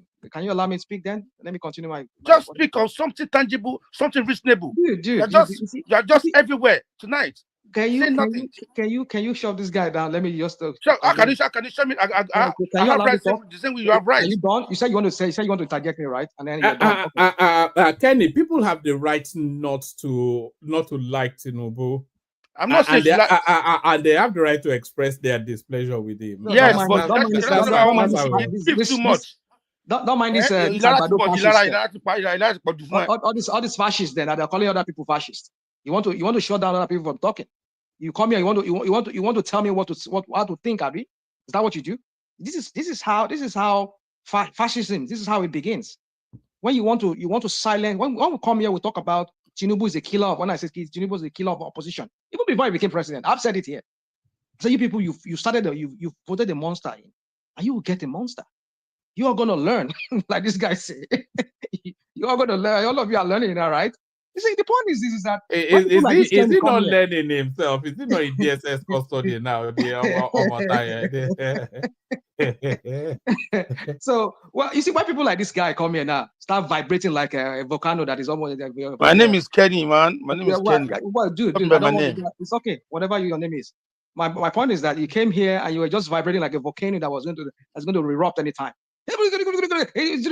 Come on, dude. I have the right to my opinion. You will come here and tell me how to think. What should be my opinion? Because you have no content. My point is that that's why. See, this is people like you. They succeeded in rewiring your brain to this your APC level of thinking. Your own has been rewired for a long time. That's why you have beef. Because you're full of hate. I choose. You can call it hate. You can call it hate. I don't have any hate in my heart. What I see is I like things being done properly. Because I live in society where things. I've lived in many countries. The country that you live. Dude, don't call me. Don't call me dude, bro. Don't call me dude. Yeah, I'll call you dude if I have to call you dude. Don't tell me how to call you. I will refer to you. I want to refer you. Calling you dude does not mean I'm relegated. I mean, I'm belittling you. It's just a way of saying my guy. If you don't understand what dude is, all right. I don't know. Maybe you are just from Nigeria. It's okay. Let me know. Just don't. This is what you do. You come here. You just try to make me not just lose my train of thought. I go back to what I'm saying. So you see, I mean, she be Papa talk one time. Kenny is a very prominent Fuji musician, by the way. Kenny. I think I've met this guy before on the plane. You gave me your business card. Are you not? Where is that your business card? Let me see. Kenny Mighty. A Fuji? Is he a Fuji singer or a gospel singer? Yes, it just recently. It's just recently released an album do you have his picture? Can you put his picture up? Because I think I met him I gave him his business card in one of my trips to Europe. I think I met him. We met somewhere, and he gave me. I think I have his business. Because when you say Kenny now, I remember I have one Kenny. He says he lives here. You live here in the United States, Abi? I live in the UK. UK? In Essex. Okay, maybe I'll have to go and look at that. But then I'll tell you one man if it's you. But I have a business card by the name Kenny. I think he said a gospel singer or Fuji singer, something like that. We met. He's a Christian. He said he sings Christian kind of Fuji, or I don't know. Anyway, so my point is that. So let me just go. See, my point, my brother. We cannot all sit down here or whatever we are and like Tinubu. I don't hate Tinubu. I hate his politics. If he is a man, if he sits down here, I will talk to him. I will dignify him, but I will tell him that your politics, I hate it. And maybe if you think I hate you because of your politics, maybe so be it then.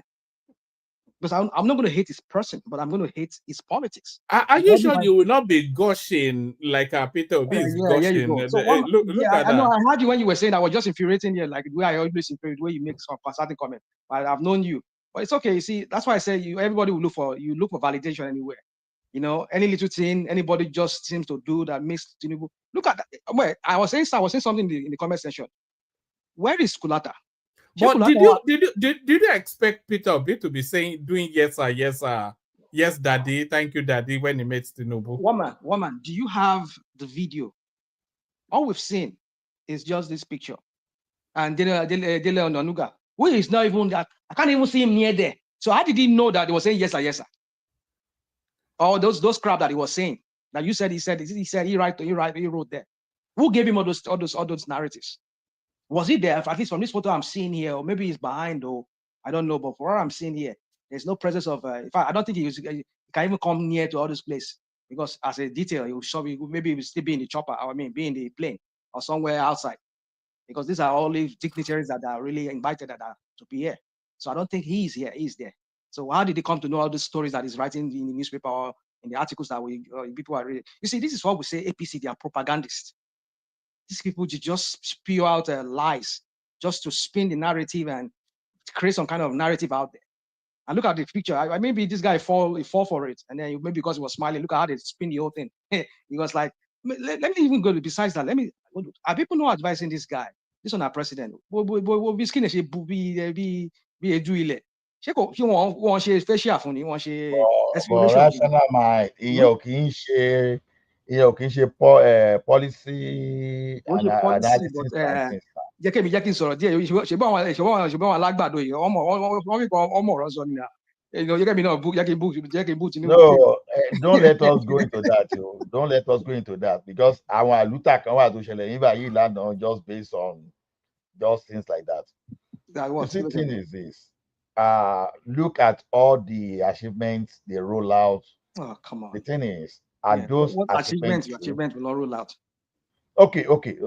Now, I mean, out of 36 states, only 3 states so far have increased the debt, while others, including Lagos, reduced theirs. Like Ondo State now reduced the debts by almost 83%. You know what that means? Then while Jigawa reduced it by 96%. So see, that alone, when you look at what happened is that Tinubu policy? Is that Tinubu policy? Of course, it's part of the policy. Come on. You see, this is what we say here. When people come here, I'll give it to you. Maybe I'll give that to him. No. Let my state is under APC. Let me tell you why. I will concede. I will concede to that. I concede. No problem. No, you may not know. So let us explain. No. He has conceded. I think he just wants to move on now. No. Really, I concede. I mean, I concede to that. That yeah, they pay the debt, but with our debt is still national debt is still ballooning. We're still holding over $100 and something trillion. I mean, trillion naira. Where did you get that one from? That what? Where did I get what from? No, somebody's asking you a question, Baba. AI is asking you a question. But what's she saying? I need to get what she's saying. Where did you get that? Where did you get what? Get what? Get that is a balloon. Our debt is still ballooning. It's about 100 and in naira, 130 something trillion. Okay, rational mind. That is not how to measure debt. Oh, come on. You measure debt. Don't give me those numbers. How much was it when Bubu was there? Wait. No, how much is it in dollars? That's the thing. Because you can't use the... How much? Okay, give me how much is it in dollars? One man, that's not even the issue. No, you're the one with the figures now. So where are you getting the figures from? 100 and something trillion. Hold on. Yeah. You see, I'm not really ready for this conversation right now. Even though I would have just go and dig out where I like to use. Yeah, you just throw abstract figures out. I'm not sure. No, I have my facts. I do. See, rational mind. I don't want to argue this. Let me hear you real quick. Look at it this way. Okay. Someone may be indebted to the tune of $5,000, and that person may go bankrupt. And someone may be having debt of, I'm talking of a common person, maybe having debt of like $200,000, and that person may have capacity. So the thing is, your revenue to debt ratio and what you are doing with the debt, that's what matters. You should be Which scared. of the debt is he talking about? I don't even know whether the local debt or international debt, but is it the domestic debt or the international debt? Both. I think it's the totality of all. Both together. So you should be afraid together, because our national debt is not up to 50 billion. So hold on, is that in dollars? Debt is not up to 50 billion. As I said, hold on, Nazita, is that in dollars? Yes. Then we're under borrowed. If that is the case, we're under. That is exactly what I'm trying to explain. Of course, we are the international average. Sorry, Ola. The international average for debt to GDP ratio is 230%, and we are just about. That's the UN recommendation, by the way. Carry on, Baba. Yeah, carry on, Baba. Yeah. So, and we are still far below 40%. So, but I'm not saying we should encourage borrowing, because borrowing must be actually be project specific. And if we are doing that, so far, so good, what's wrong with that? We have the resources to pay back, and we are credible because we are meeting our debt responsibility. Yeah. Obligation. If it's in dollars, it's not up to 100 billion. You mean the domestic debt? Both we of have them. to do our total debt is No, our 35 billion. total international debt is 44.4 I'm billion. saying both the domestic and the Everything. foreign. It's not up to 100 billion. Yeah, everything is 35 billion. Everything. So No, where did he get the trillions he's calling? Who is It's calling just, what? it's just abstract figures that they pluck out of thin air. This is what they do. What figure Don't did he worry, pluck guys. out? This is how we fast checking them. That's what the guy did that time. hold on. I would because I'm switching. I'm using two devices here because I'm using one of my other devices to check online. RM, what did you call the number? It's They can't even remember. He just made it up. 121 trillion. Ash. And it's true. 121 trillion. That's in 67. naira, not in naira. So that's what I'm saying. What are we talking about? When I say trillion, what do people think I was talking about? You said dollar. You said dollar. In naira, it's naira. That's what I said. In naira, it's 121 trillion because it's 6542. So how come it's 150 something trillion? In naira, it's 121 trillion. When I was giving the figure, I know it's something around 150 trillion, but not too exact. I beg now checking on. Hold on, please. Zita, pin them down. I have my hands full presently. Just pin him down. You make it sound like Nigerian debt profile is not over 100 trillion in naira. That's what you make it sound. So let us always, if we don't understand, ask question, and I'll give it to you. Don't assume that because I say something, I might say something that might be like one man will say it could be a Freudian slip. But my point is, I'm not even scared of it. So now out of 121 trillion naira, you paid almost like a fraction of it. The state paid their own. Okay. Maybe federal government, everybody paid their own. A fraction of that money was paid. Now. So what does that even tell you? A fraction. Okay. How did the debt to revenue ratio reduce from 97% to 65%? Economists. You see, the thing is this: wisdom is proved right by its works. No, whatever they are doing, how is that? No, let's not do this. You see, this is what APC like to do, and if people they will sell it to some of you here. You people will run with it, and you grab it and you run with it, and you come on platform like that. You be spewing those figures. No. We are more educated than listening to APC to the propaganda. That's why we are IMF website. So when you want to say, you can say Nigeria is still owing debts, but throwing out figures. How much has Tinubu added to the debt? It's not right. You're fighting people in Nigeria by throwing out all those massive figures. You don't throw figures like that. People are listening. I throw out figures because it's what I saw online, what I read. Because he's following his master. That's what his master always do as well. I don't know where you saw that. See, rational mind. Okay. Rational mind. It's got. I'm using the different device here. Hold on, rational mind. I think I've helped you a bit. According to ChatGPT, as of December 2024, Nigeria was owing 144 trillion, which is roughly $94 billion. Okay. So what are we talking about? So those are carryovers. Those are carryovers from the Buhari something, by the way. Which no. You say 2024. Hold on, your man. You say no 2024.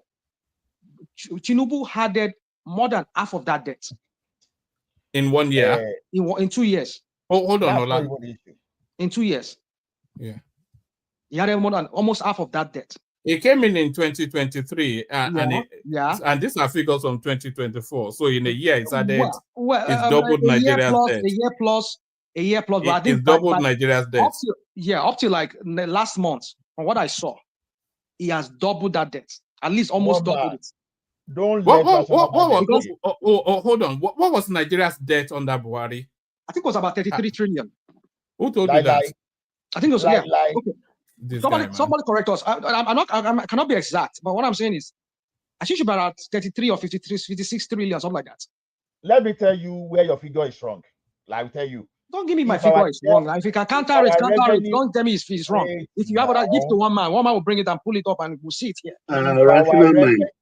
Buhari our left. Ola Buhari left the debt portfolio of Buhari, both domestic and international commitment, was I think 108 or so billion dollars, which has reduced today to about a little bit above $90 billion. Baba, Tinubu actually has reduced it. The opaqueness at which Nigerians. You are going to opaqueness now because we are cancelling out your figures. Now it's opaqueness we are hearing. Baba, we don't even hold on, Ola. Sorry, Ola, Mabino. As of December 2023, Nigeria's total debt was $108 billion. So that was under Buhari. Yes, dollars. Thank God I quoted that correctly. Well, so yeah, woman. Because Tinubu paid off 30 billion. Yes. It's not on the screen now. He paid what? He paid off 30 billion. How did he pay the 30 billion? Do you not remember when find out now? Hold on now. Do you not remember when they were paying off all these aviation debts? Or do you not remember when they were clearing all those debts? All those aviation debts that Buhari could. Are you talking about the one he said the Central Bank? What was that? That was that useless word they used? That everybody, I mean, triggered so many economists in Nigeria that they were saying, even on channels and on Arise, a lot of people came online. They said it's all just ruse, some kind of ruse. Rational, just accept you are wrong. Let's move on. No, I'm not accepting any wrong. What was that word they used? They say they're going to pay the debt in about 30 years. I mean, how many years time? I think what was that word they used? That was what Tinubu. Are you talking about the ways and means? We do not understand what is called ways and means. Come on, listen, AI. It's used. Don't tell me I don't know what I'm saying. We don't. I don't know what I'm saying. I say we don't understand what it means to pay off debt. They use a policy called ways and means. And without ways and means, he has paid off 30 billion. He has not paid it. Difficult He did to not pay understand. it. He did not pay it. He did not pay it. Where is the money paid? Where did he find the money? Somebody barely came into power. He's even asking for money to fund his budget. In fact, he even had to do a supplementary budget. And he's already paying. What he did was, he was telling them that, that money will be paid in our. But that does not affect payment too. That somebody is asking for supplementary budget. How did he play it? Where did he find the money that he used to pay debt? You see, people come here, you want to do this. No, you asked the question now. It got the money. It got. Do you know how much Nigeria was paying in? Hold on now. Let's not use Dabaru to confuse. Let's not subsist in confusion. When they removed the subsidies in Naira and petrol, that was a real boon. That was an instantaneous 10 to $15 billion monthly that goes back into the national coffers. Do you consider that? Now what? That when he removed subsidy on the Naira arbitrage, it did not go to any coffers. It did not go to any coffers. I think hold on. Okay. Myself and what's his name? We argued that very day here, and it made me understand that yes, it was a savings. It saved Nigeria from not paying that amount of money. Not like we not as if we have the money because we borrow money to pay that subsidy you're talking about. If that's what you're talking about, now we're not borrowing that money anymore to pay subsidy. We save ourselves from now. Hold on, because he made me understand that point, and I really saw point to that, and I concede that yes, we're not borrowing money to pay that subsidy anymore. At least from what they told us, so that we are knowing, because we're hearing that they are secretly paying. We were not borrowing wholly to pay it though. We were borrowing partly to pay it. Yeah. Either we borrow half of it, quarter of it, whatever amount we borrow from it, but at least we're paying about 10 trillion. How many trillion was that in Naira? They can land. But now that we're not using that money to pay the subsidy, at least that's what they told us, because World Bank at some point says they are still paying subsidy behind. You see the opaqueness with the Nigerian balance book. That is why a lot of us. See the opaqueness with the Nigerian balance sheets. That is why we're all here arguing throwing out figure. A while ago, you threw out 1.40 something. What is opaque about it? The fact that the It is figures opaque are because the fact that the figures confuse you. That's it's not confusing. That's your constraint. It is not. We're all constrained by our limitations. No, there's no limitations here. Yeah, yeah, you can say it's a limitation. I agree with you. It's because the fact that you don't understand the figures does not mean that the figures are don't give me I don't opaque. understand the figures. If they are not opaque, okay, let me get the United States. I don't like doing this in the United States here. This country here, where I stay, they set up in 1991. They set up a clock. US. I gave you that link here. Sometimes some people say, hey, I go and bring out some kind of website. No, you can see in the US the US debts every second how it increases, states and everything. I think I gave you the link here. That is no opaqueness. You can see how much the United States is owing, how much is being borrowed every minute. So you can see. So my point is this: the Nigerian loan is so opaque. How would you have known that? Hold on. How is it opaque? How would we have known that Tinubu was borrowing money from World Bank for something, women, whatever, empowering women, whatever? How would you have if this guy from Borno State has not mentioned it? No. Hold on.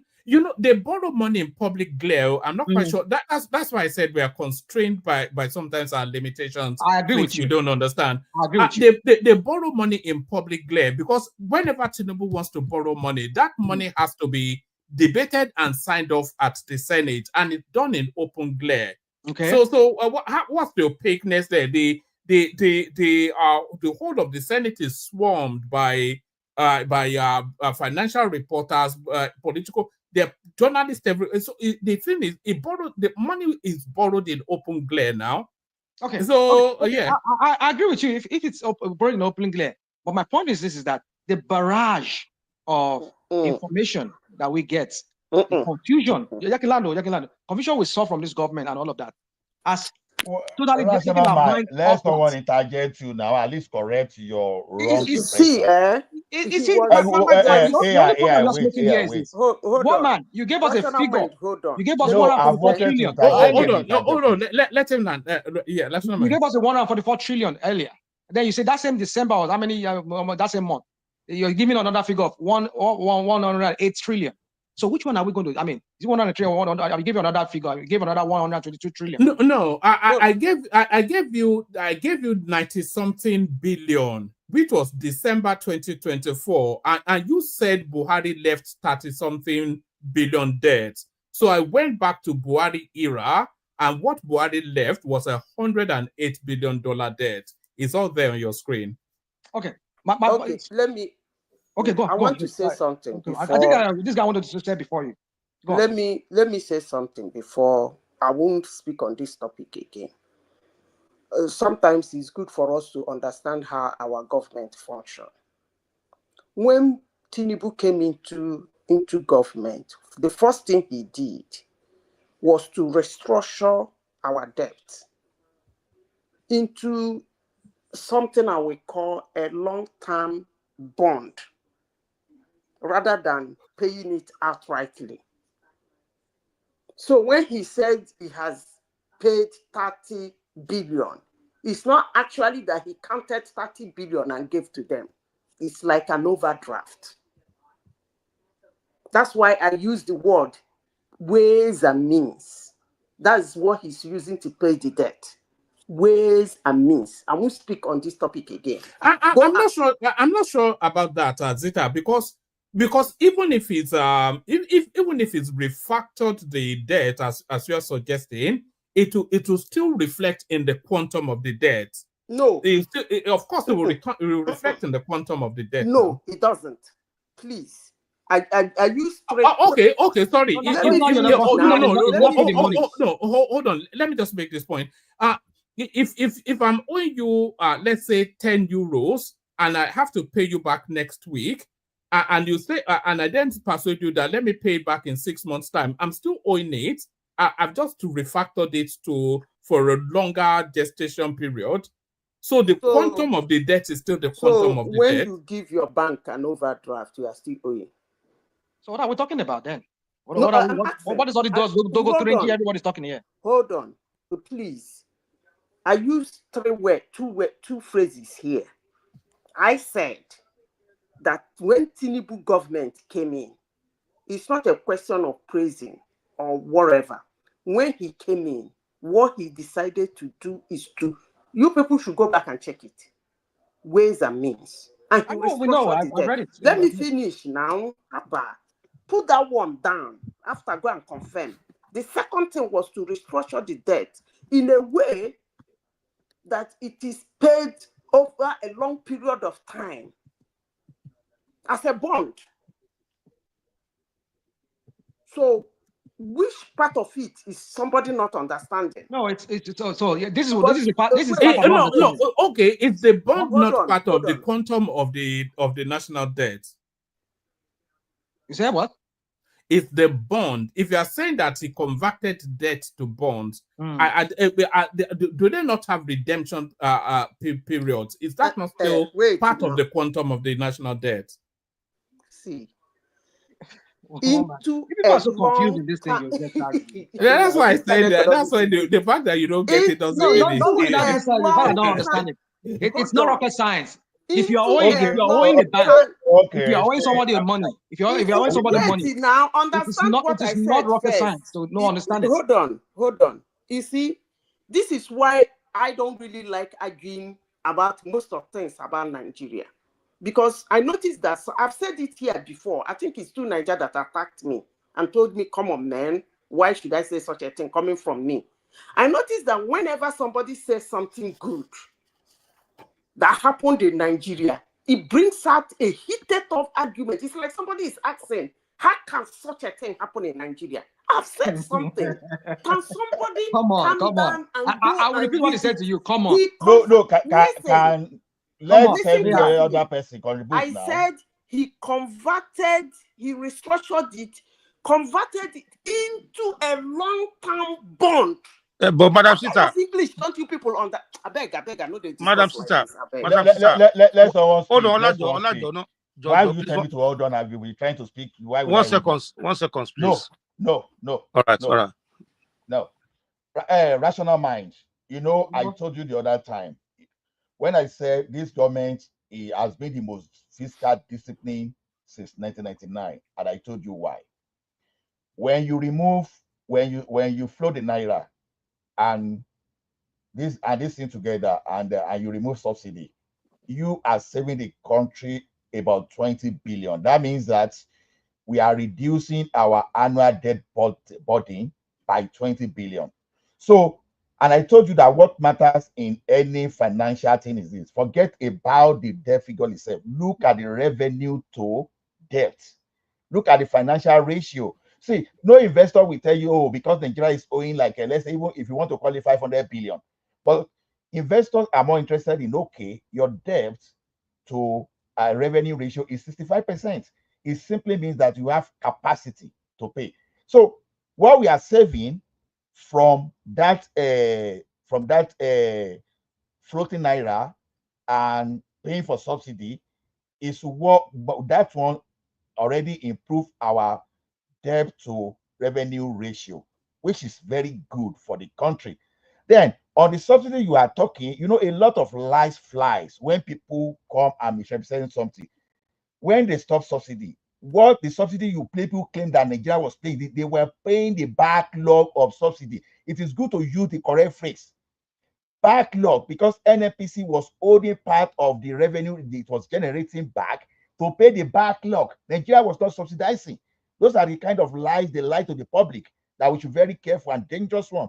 So fiscal discipline is what is used to reduce our financial our debt burden. But yes, it's borrowing more money for the local. Wait, I told you. But yes, it's borrowing. You're not saying that part now. But you are not listening. You are not listening actively. I heard you. I heard you now. I heard you that it's been fiscally disciplined. We borrow more money. It's not the issue. Our financial ratio is what is critical.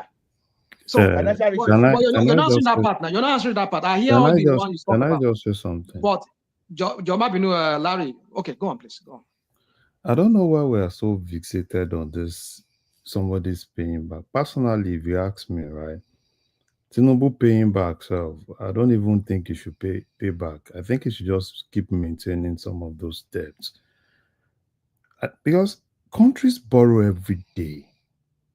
We need to borrow, right? In as much as we are actually, we are financially all right, right?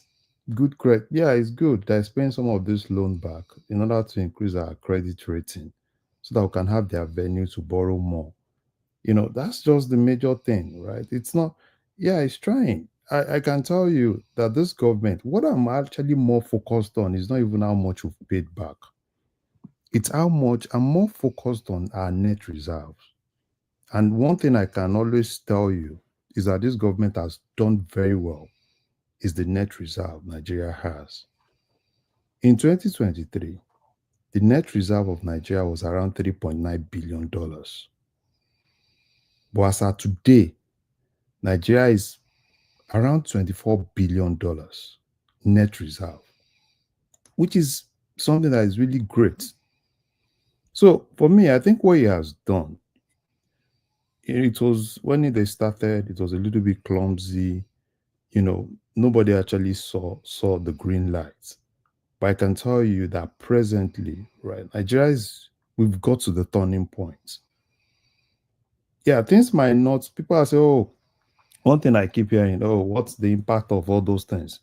So the impact of all those things are not really immediate. It takes time.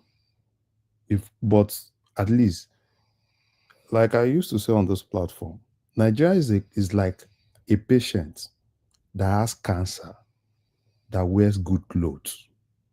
A lot of people see the good clothes, but nobody saw the cancer. And you just have somebody that actually come in. Tinubu had two options. Tinubu could have just do what others were doing. Pretend as if everything was all right, keep borrowing more, and we keep moving like that. But I think he saw it and he felt, let's face the problem, let's face the demon in the room. So for me, let's not skip, how much he should borrow more. I even want him to borrow more. The basic thing is just that if they can borrow and tie it to key projects, at least if you can see that this borrowing, if you're borrowing Sukuk is tied to this particular project. If you're borrowing from World Bank loan is tied to this particular project, so that we can actually see, so that we can keep talking more value for money, right? Rather than us, how much has he paid back? How much is he paying? That shouldn't be the concern. The concern as citizens should be more value for money. Are we really getting value from all the money that the government is spending? So that's where I think we should center our argument on, right? Not because everybody borrows. Even US borrows almost every day. If you look at US debt profile, how much the US has borrowed as a country ever since Trump came in, we've been borrowing. We keep borrowing every day. So borrowing is part of governance. So you borrow, but let's keep focused more on value. If we are not getting value, let's criticize Tell that. them about UK debt now. The UK is owing about 3 trillion pounds sterling in debt. What is their GDP? What is their revenue? What people just talk about borrowing? You're not factoring in your internal hold on your internal economy. That is almost 100% of the GDP in terms of borrowing. Almost 100% of the GDP. You don't go, because as a businessman, you don't go and borrow money simply because you can borrow money. But you have to look at your ability to pay back. Is that not we are explaining? Rational mind. That ability ordinary your oil that you sell, that ordinary should have been at least more than 50% revenue for you to be paying your debt or servicing your debt. You're not even meeting the quota. Even the one that are being sold. Your NNPC has Who told you we are not meeting the quota? We are meeting the quota. We're not meeting any quota. You see, don't get me started on that. We are giving 2.something million barrel. How many are we churning out every day? And you're telling me we're meeting the quota. Even the one that are being sold, the one that we're meeting the quota. How many of it that has NNPC declared to you that this is the amount they have declared that they have made over time? Concentrate on the fiscal discipline. Because that is what I keep telling you. Ola, Binu, over Binu si fact ni. The fact is from Ghana. You're not giving fact. You are steering the conversation to. You are hold on. Let me make this point. You're steering the conversation to this APC propaganda of physical discipline. I'm not disputing that fact with you. I agree with you in some ways, even though I'm not totally agreeing with you. Just for the sake of you ask for me, just for me to concede that yes, like you're saying, from the way you explained it, if that's what it is, what are physically disciplined? Okay, I agree that, but that is not the point. The point is that some of us here saying that we should continue borrowing. If we are meeting our oil targets and there is an accountability for all that money that we're getting from our oil and other sectors, they block that graft where people steal. At least I know Nigeria is capable of being able to pay half of its debts. But this one, they're borrowing, even the one that are borrowing, there's no accountability over it. We don't even know what they use the money for. And you're asking them to borrow more money. That's not true. That's not true. Rational mind. That's the point. Let me ask you something. Everybody see the US. Physical accountability. No, wait. Everybody see the US today, right? It's a very big economy, GDP and everything. Why does US borrow every day? Because they have the capacity. No. So what's the point? You just said something, right? If they have you said Nigeria has oil, we have this, right? If we have this, so why are we borrowing? And I'm asking you the same question. I'm giving you an example of a country that have the GDP, that has the volume and everything, and they keep going every day to borrow, right? So why are they borrowing? See, let me tell you something. If you're an investment guy, it is better for you to borrow, right, than you using your own money. Correct. If you have a company today, right, why do you think people want to, I want to borrow? All I need to look at is the margin. Let me look at the margin. Let me look at the cost of capital. If I think that it still makes sense, why will I use my money? That's the whole essence of all those things. You want to go out for a loan. Number one, you're looking at the cost of capital. Okay, now let me give you an example. Someone is giving you money somewhere and probably single digits, and you have that same money and you want to use it for a business where you know that the return from that particular business is kind of like going to give you double digits. Will you use your money or will you prefer to borrow? Answer and rational mind. Well, you see, when you ask this kind of question, this leading question, it's too complex, isn't it? Complex. It's a simple question, rational mind. It's a simple question. You see, it's a leading question, and I don't like this kind of leading question, whereby you lead me so that I can give you the answer you are looking for. You see, I know how we're very good at, we're very skilled at at framing things. It's just a normal. See, it's just a normal. It's not normal. It's not normal. There's nothing normal about Nigeria. There's nothing normal about Nigeria and Nigerian questions. There's nothing normal about it, because you see, we are that kind of a country. We like to do this. What aboutism? Because the United States borrows a lot of money. I mean, how can you compare yourself to the United States? Do you know what the United States has? They can print money and and back it up with whatever they don't even have. Recently we had when Trump was saying that we're going to, what was that place where they store their gold here? In is it Central Point? Where was that place? They store their gold. He wants to go and check if they really have those gold that they say they have there. This is United States. They can. I mean, during the COVID, a lot of us got paycheck. We got a check in the mail. Where that money? Where did they get that money from? Rational mind, you tactically deflected this answer. No, hold on. No, we are not going to allow you to go. I just said to you that 2 more questions.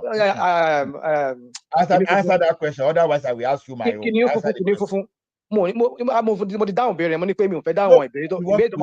learn. Okay, let me ask you questions that will be leading me to give you an answer that you want to hear. Let me ask you a question. If Nigeria will achieve, let's say, 30,000 megawatts of electricity, that's electricity alone, let's say by year 2030, how much do you think Nigeria need to invest to get that 30,000 megawatts?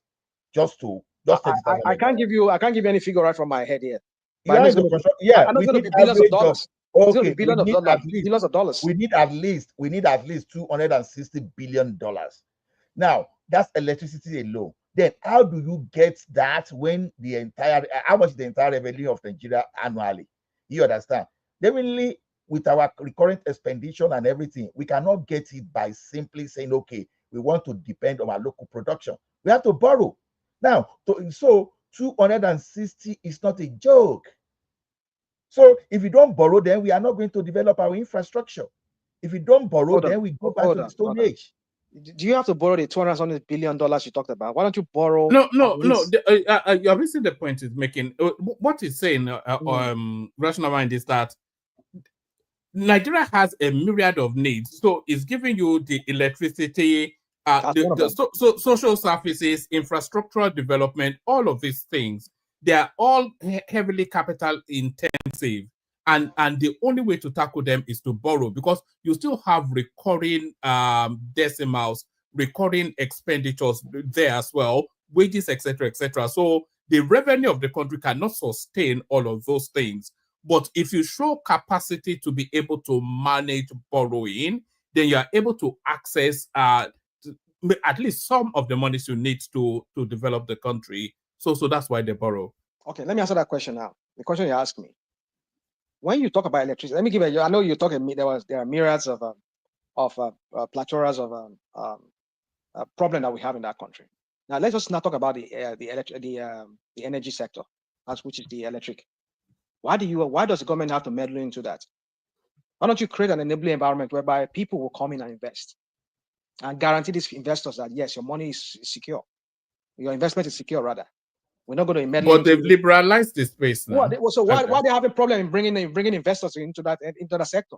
Because again, I talk about it's opaque. There's a lot of shenanigans in that sector. Yeah, Rashnama, you know why they are having that problem? Okay, what is it? Tell us. Because that sector is very capital intensive, right? And every investor wants, the legwork has already been done, right? Now, look at you as an investor. You're a venture capitalist or some investor outside, and they tell you, okay, bring $260 billion into an economy. You want to be sure that, are you so sure that at least you're going to make a single digit of return from that your $260 billion? The way Nigeria is set up today, for you to make that money, I don't know what will happen. So basically, government has to do some things, right? So that's to make it easier for investors. Take, for instance, now, we're talking about, I think you were one of those people that were talking about rail transport, that probably they should bring people and all those things. So if government does not build the rails, do you think it's easier for investors to just come and build the rail? Because the investor going to make money from the rail? Or government build the rail, I bring train, I put my train on the rail, I make some money from it, I pay government some part of it. So this thing, you see, the problem with Africa, this is not just a Nigeria thing, it's an Africa thing. Infrastructure deficit in Africa is alarming. And for Africa to be able to get to that point where at least we'll be a little bit okay, there has to be a lot of investment going into everywhere in Africa. Africa is just where the likes of countries that were kind of like close to like 40, 50 years ago, most of those countries left Africa behind. So it's not just a Nigeria thing, but most people talk about Nigeria because even in Africa, there is a lot of comparison that people make, and I laugh, right? They compare countries. Oh, something happened on this place. And people forget that Nigeria is such a country where it's just like, even when you do things, it's just like you're dropping something in an ocean. Because it's a big country. People talk about power. To fix power in Nigeria, even that 260 billion, I'm not even sure it can take the whole of Nigeria. If you need to fix power in Nigeria, you should be talking about 500 billion minimum, probably $500 billion. So Larry, you see, I hear every one of you, what you said. Yeah, it's capital intensive. We need a lot of money, all of that. What happened to being strategic in your planning? I'll give you an example. The one that was there before, that one from Daura, when Amechi was the Minister of Transportation, we saw the money they borrowed from China to build that rail to nowhere that they built, like just the way Tinubu is building his own crap from nowhere to nowhere. What is the economic value of that rail, the rail that they built to Maradi? What's the value of it? What is the economic activities around that axis that made them to go and borrow, was it $1.something billion dollars from China to go and build that rail? What happened those economic zones within the south, the southwest, southeast corner and south corner? Even if you cannot rail the whole part of southeast and south or southwest, why don't you identify those areas? Okay, we have these industrial zones in Ogun State.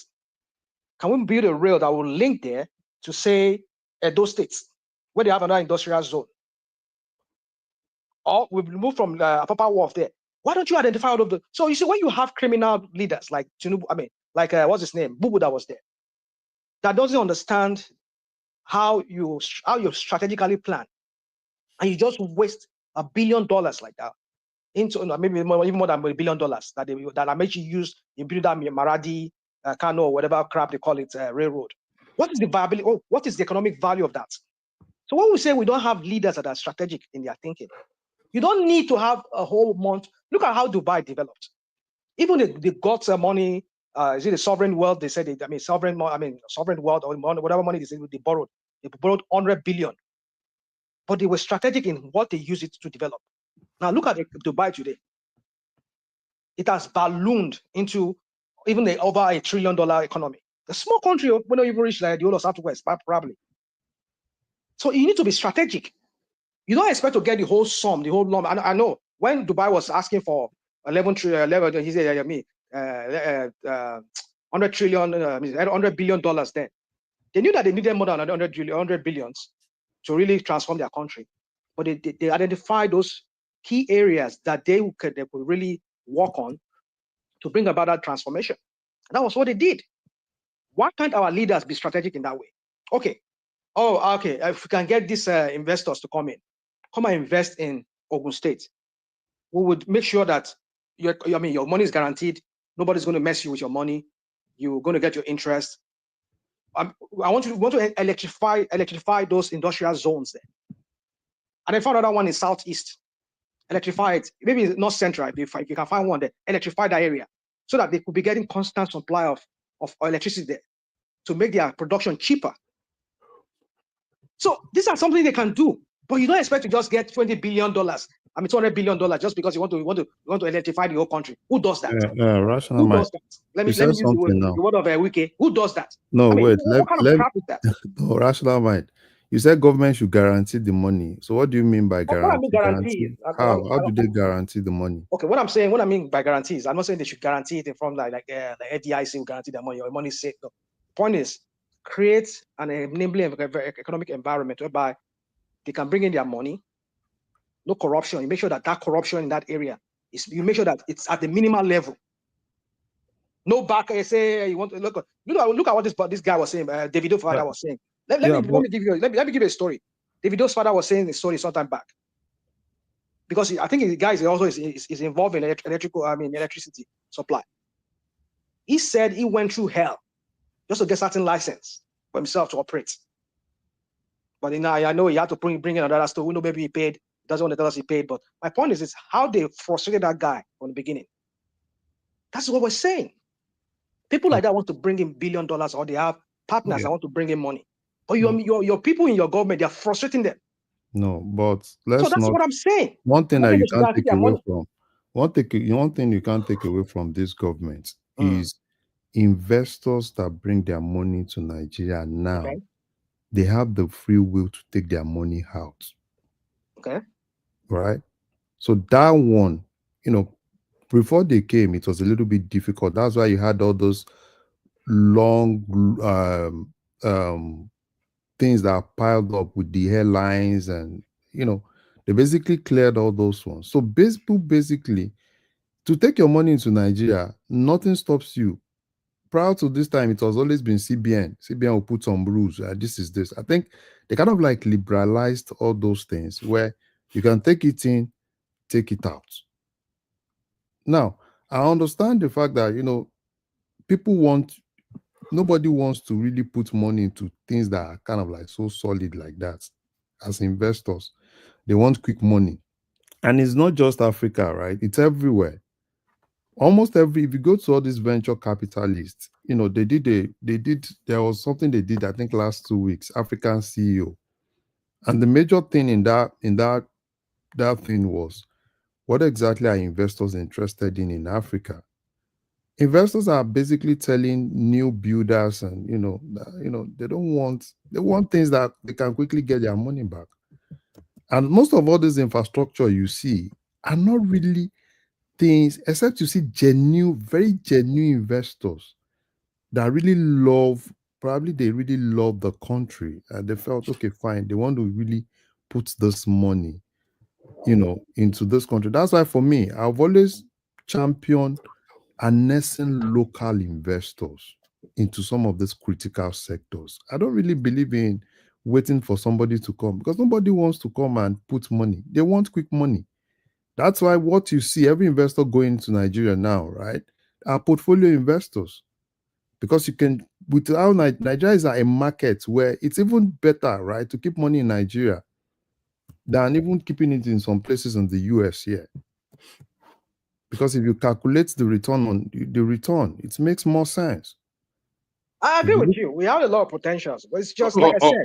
All right, we must move on. So if you round up that, So I have so many things about one. I know everybody have to. No, you no. I mean from this particular topic. Yeah, I know. I won't say more than what I want to say now, because other people are waiting to speak, to have their own turn. For me, you can introduce another space just to expand. Okay, I'll just do this. Let me just do. So you see, for me, one man, it's just that I just don't see, when I use the word opaqueness and all of that, it's just the Nigerian economic situation is just so, especially the borrowing and everything. Like somebody was saying, oh, after all, it has to pass through the National Assembly. I mean, I'm not saying that I follow everything in Nigeria every time, everything they do, but it's just like I think we should have some kind of sort of maybe they do have it, maybe because I'm not in that line. I mean, not my line anymore. I just don't have the time anymore to do all of that fact finding and all of that. But my point is just that we hear one figure today, we hear another figure tomorrow. We can't even pin the government to how much they are actually owing, because like I was just showing you, we're seeing 122 trillion in the same year of 2024, and then another figure 150 something trillion. Somebody's asking me, is it national? I mean, come on, that's what I see on there. But I want to believe it's both local, domestic, and international borrowing that we have. So my point is this: is that we need to identify those areas of development that we need. We cannot go and borrow one. Nobody's going to. No organization is going to give you $100 billion to go and grow your economy. Map out those areas that you need to. You see, Tinubu cannot solve all the problem. Just map out those ones you can solve. Bring in, if you can bring in investors. But how do I expect you to bring it? Because even his own brand is what's the brand of Nigeria? It's people look at him as a corrupt person. I just hope he's able to bring in investors. But the point is, I don't see that happening. Well, I'll leave it at that. Let me allow other people to talk. All right, Brennan. We go from you to let's go to Kenny. See if Kenny is ready. If not, we go to Zita. All right. I think Kenny just came into quarrel with you actually. Zita, are you ready, Zita? All right. Hopefully people can still hear me. I can hear you. We can hear you. All right. Ola, you take the floor then. So Ola takes the floor, but I'm going to bail out and hand over to you, Ola. I was trying to let you know in the private chat. The super chatters are Tope O, so that's Tope O right there. Blowing kisses with dollars, as I said.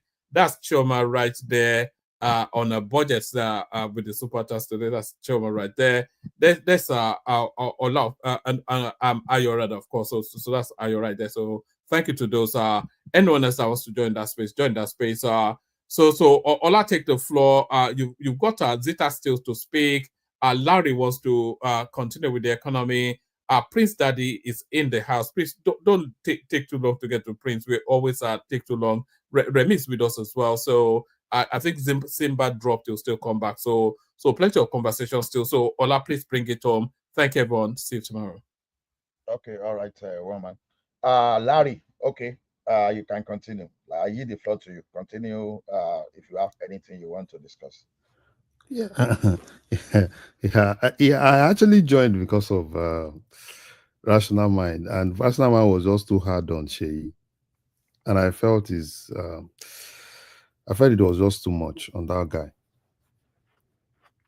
And the thing is this, people have always said, "Oh, why is Sheyi with the father and all those things?" And for me personally, I think Nigerians are just too hard on the boy, right? Being with the father, I don't think he has actually done anything wrong. And Rational Mind pointed out, oh, this is probably the first time, and it's not like that. This is not the first time we're having things like this. During Obasanjo's period, Obasanjo was president, Iyabo was commissioner. From commissioner, they made Iyabo a senator, to a point that Obasanjo was even telling us in Ogun State that even you vote, you don't vote, Iyabo will be elected. And a lot of things happened during that time. As Iyabo was doing her own, Benga was doing his own. It's just like that. And this particular guy, right, being with the father, because I think it's more of probably when we see things, and these are things that we see outside and we don't complain, right? In the US here, the first family, you see them and everywhere and all those things, and nobody complains about it. And when this guy was basically, people are complaining about it. People are complaining about it. No, so but it's not as people. Some people, opposition will always see it as one or two things, right? Not just opposition, even his own party people, they are complaining about it. No, it's not. It's not as you. It's not as you are picking this to use on. Okay, all right. I just want to interject you because. No, I understand what. It's not as you are picking this. We like to look for parallel in everything. No. It's not as you are picking this to use on. You're picking this to use on as if the guy has done something very wrong. Somebody went to jail. Was even if his father pardoned him. What's his name? Biden's son. I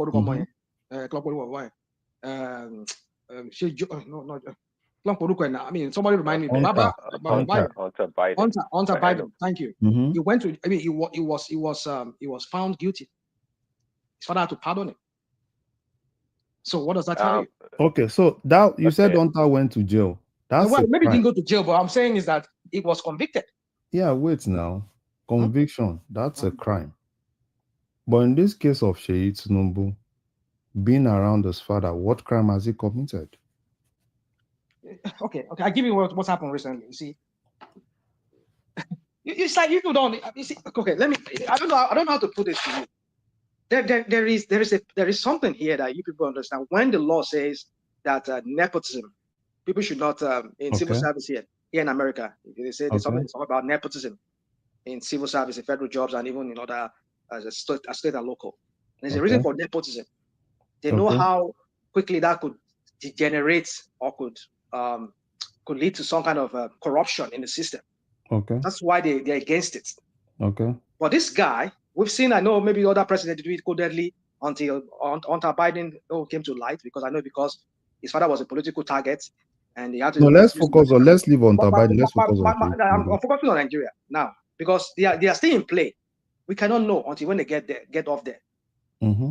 After all, when this one was there too, this one that is there, when he was there formerly, some of his own family were also accused to have benefited, even though they did their own in a more like legal way. Where even if you want to prosecute them, it's very hard for you to get a conviction for that. So he's still in play.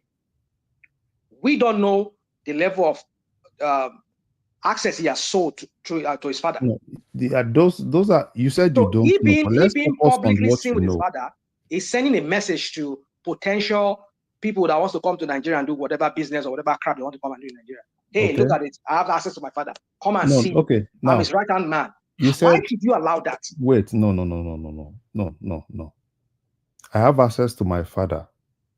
as a son, right? Is it a crime to have access to your father?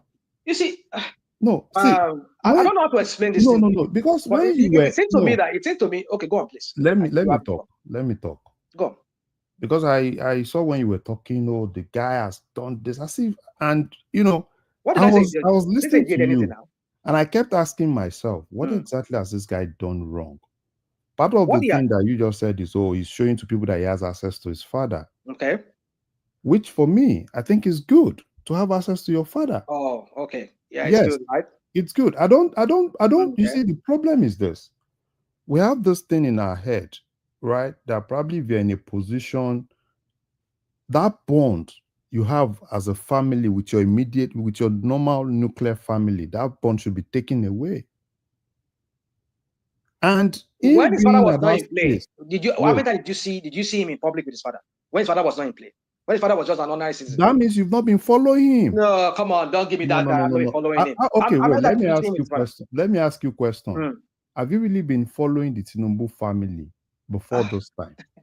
You see, Larry, I don't want to brag. No, I have a PhD in Tinubu'ology. No, but wait. I can tell you I know Tinubu more than you, probably. No. It's not all about knowing him more than me. So I don't know the politics you want to tell me about Tinubu. I don't know. Rational mind. I don't even know him. Right? But what I know is that prior to this time, this boy has always been with his father. Right? Even when he was in England, he has always been with his father. And he's not even the first son, not the second son self. But he's just a child that is close to the father. So, and now, the Vatican and everything, so Sheyi is there. So, and I asked myself something. Sheyi is there. Is it a problem? Are there no private citizens there? That's a private place. There are a lot of people that are there that have gone there to celebrate, with the Pope. That are private people. The rights they have to be there is the same right Tinubu has to be there. So it's not like he's done something, because I understand, right? If he's done something wrong, let's call it out. But if we're really fixated on, why is he close to his dad? For me, I think we're being I'm not really against his being closer to his father. But the point I'm trying to make you understand is, I know you don't get the point, and I understand why you don't get it. Maybe because you see things differently, and I'm not saying. You know what I don't like? I don't want to say it. You understand what I'm saying? I don't like it when we and it's something that is common with Nigerians. Right? When we see people in power, we have this thing in our head.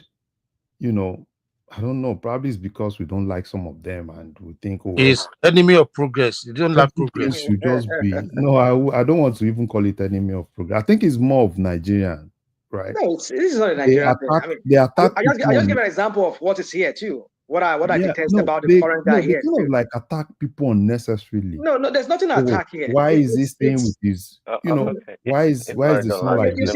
Why is this like this? These people lack modesty. There's something about leadership. You need to be modest when you're a leader. You don't need to give an air or a semblance of this is what it is. I mean, this is the same Tinubu that was saying about his own son. That why is he in this? Why is he in this? In this? This guy was mailing everything, even when they were having this national security meeting. He was sneaking there. So did I force Tinubu to say it? That means Tinubu said it himself. No, by rational my words. For the father to have scolded him like that, right? That means you should just applaud the father. We've seen when we were growing. Can I come in here? Come on. Applaud the father for what? Come in. Yeah. Can I say something? I would chastise him for even allowing that in the first instance. Why would you even allow him to be there? Is it Larry? Yes, ma'am. Let me say something. You see, in the United States, Nigerians in the United States always present United States as if it's what do you call it again? Slang. In the United States, in the last administration, they actually did not know who was the president because the man's wife was in everything. And most people on this platform today, living in the United States, turned a blind eye to it. In the same United States, a president was jumping, bumbling, falling, dropping. And you look at United States, you think they are that undeveloped that their president will be falling unnecessarily. They did not check what was wrong with him. Of course they did. They hit it. 3 months after he left office, they are now announcing that he had a aggressive prostate cancer that have affected his bones. Why didn't they announce it when he was the president? Everybody saw it. It was obvious. They sat on it and they denied it. And the same Nigerians in the United States want Nigeria and Tinubu to publish his health. He must tell them his health. This is actually some of the things that Nigerians say. And I will say, those people saying this thing, how wish Nigeria will divide. But the problem is that they don't have how we will divide. Because if you say we should divide, it will end up us dividing according to our ethnic groups. Because it can never be according to region. They turn a blind eye on what is happening in the United States. They tell them that their own government is not good. They buy it. Look at a man right in front of our eyes. How many times did that guy fell down? I will use the word unprovoked. Nothing actually made him fall, but he's falling because his bones were diseased. And you people don't know. You think they didn't know what was wrong with him. I don't blame you guys, but that's okay. Okay, can I come in, please? Hold on, guys. Before Madam Zita actually come in, Larry didn't allow me, so can I come in now?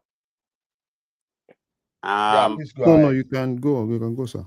But we can't have the same people with the same point of view coming in, Madam Zita and the Prince Man Daddy. of Percy, Are the same of the same opinion. They are very conservative. You have to have a diverse Man of opinion. Percy, please allow me to moderate.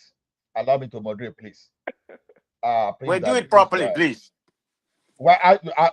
How do you know that I'm not doing it properly? You just Because came you are in not and doing it. You're allowing people of the same opinion, to air. You have to Wait, have a diverse opinion, counter I just opinion. added Because I you. I wanted to just counter add. Matam Zira. What he said is untrue.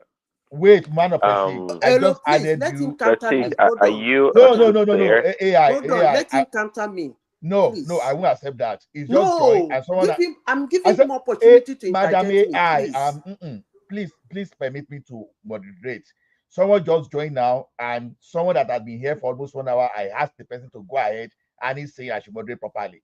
You are not going to tell me how to moderate because I'm taking my time to moderate. So, Prince Daddy, please go ahead. Thank you a lot. Prestige, that was funny. Same point of view. I was gonna say, even though one would think that it is rational mind show. It's been talking for the past 3 hours. I've been listening or so, but Madam Zita's point actually was more like a question, I think, to rational mind, because I've heard rational mind many times talking about Tinubu should bring forth his medical record. So Madam Zita just said something quite poignant. Yes, Joe Biden, obviously, the stage at which is prostate cancer is that right now didn't happen overnight. So the question to rational mind: how come they didn't tell the American people? You live in America. How come they didn't tell the American people that this problem was going on, and for the public to know? Because you have a double standard when it comes to everything, including borrowing. You think Nigeria should not borrow. It's only good for the West because they have the power. It's a lie. because your economic analysis doesn't cohere.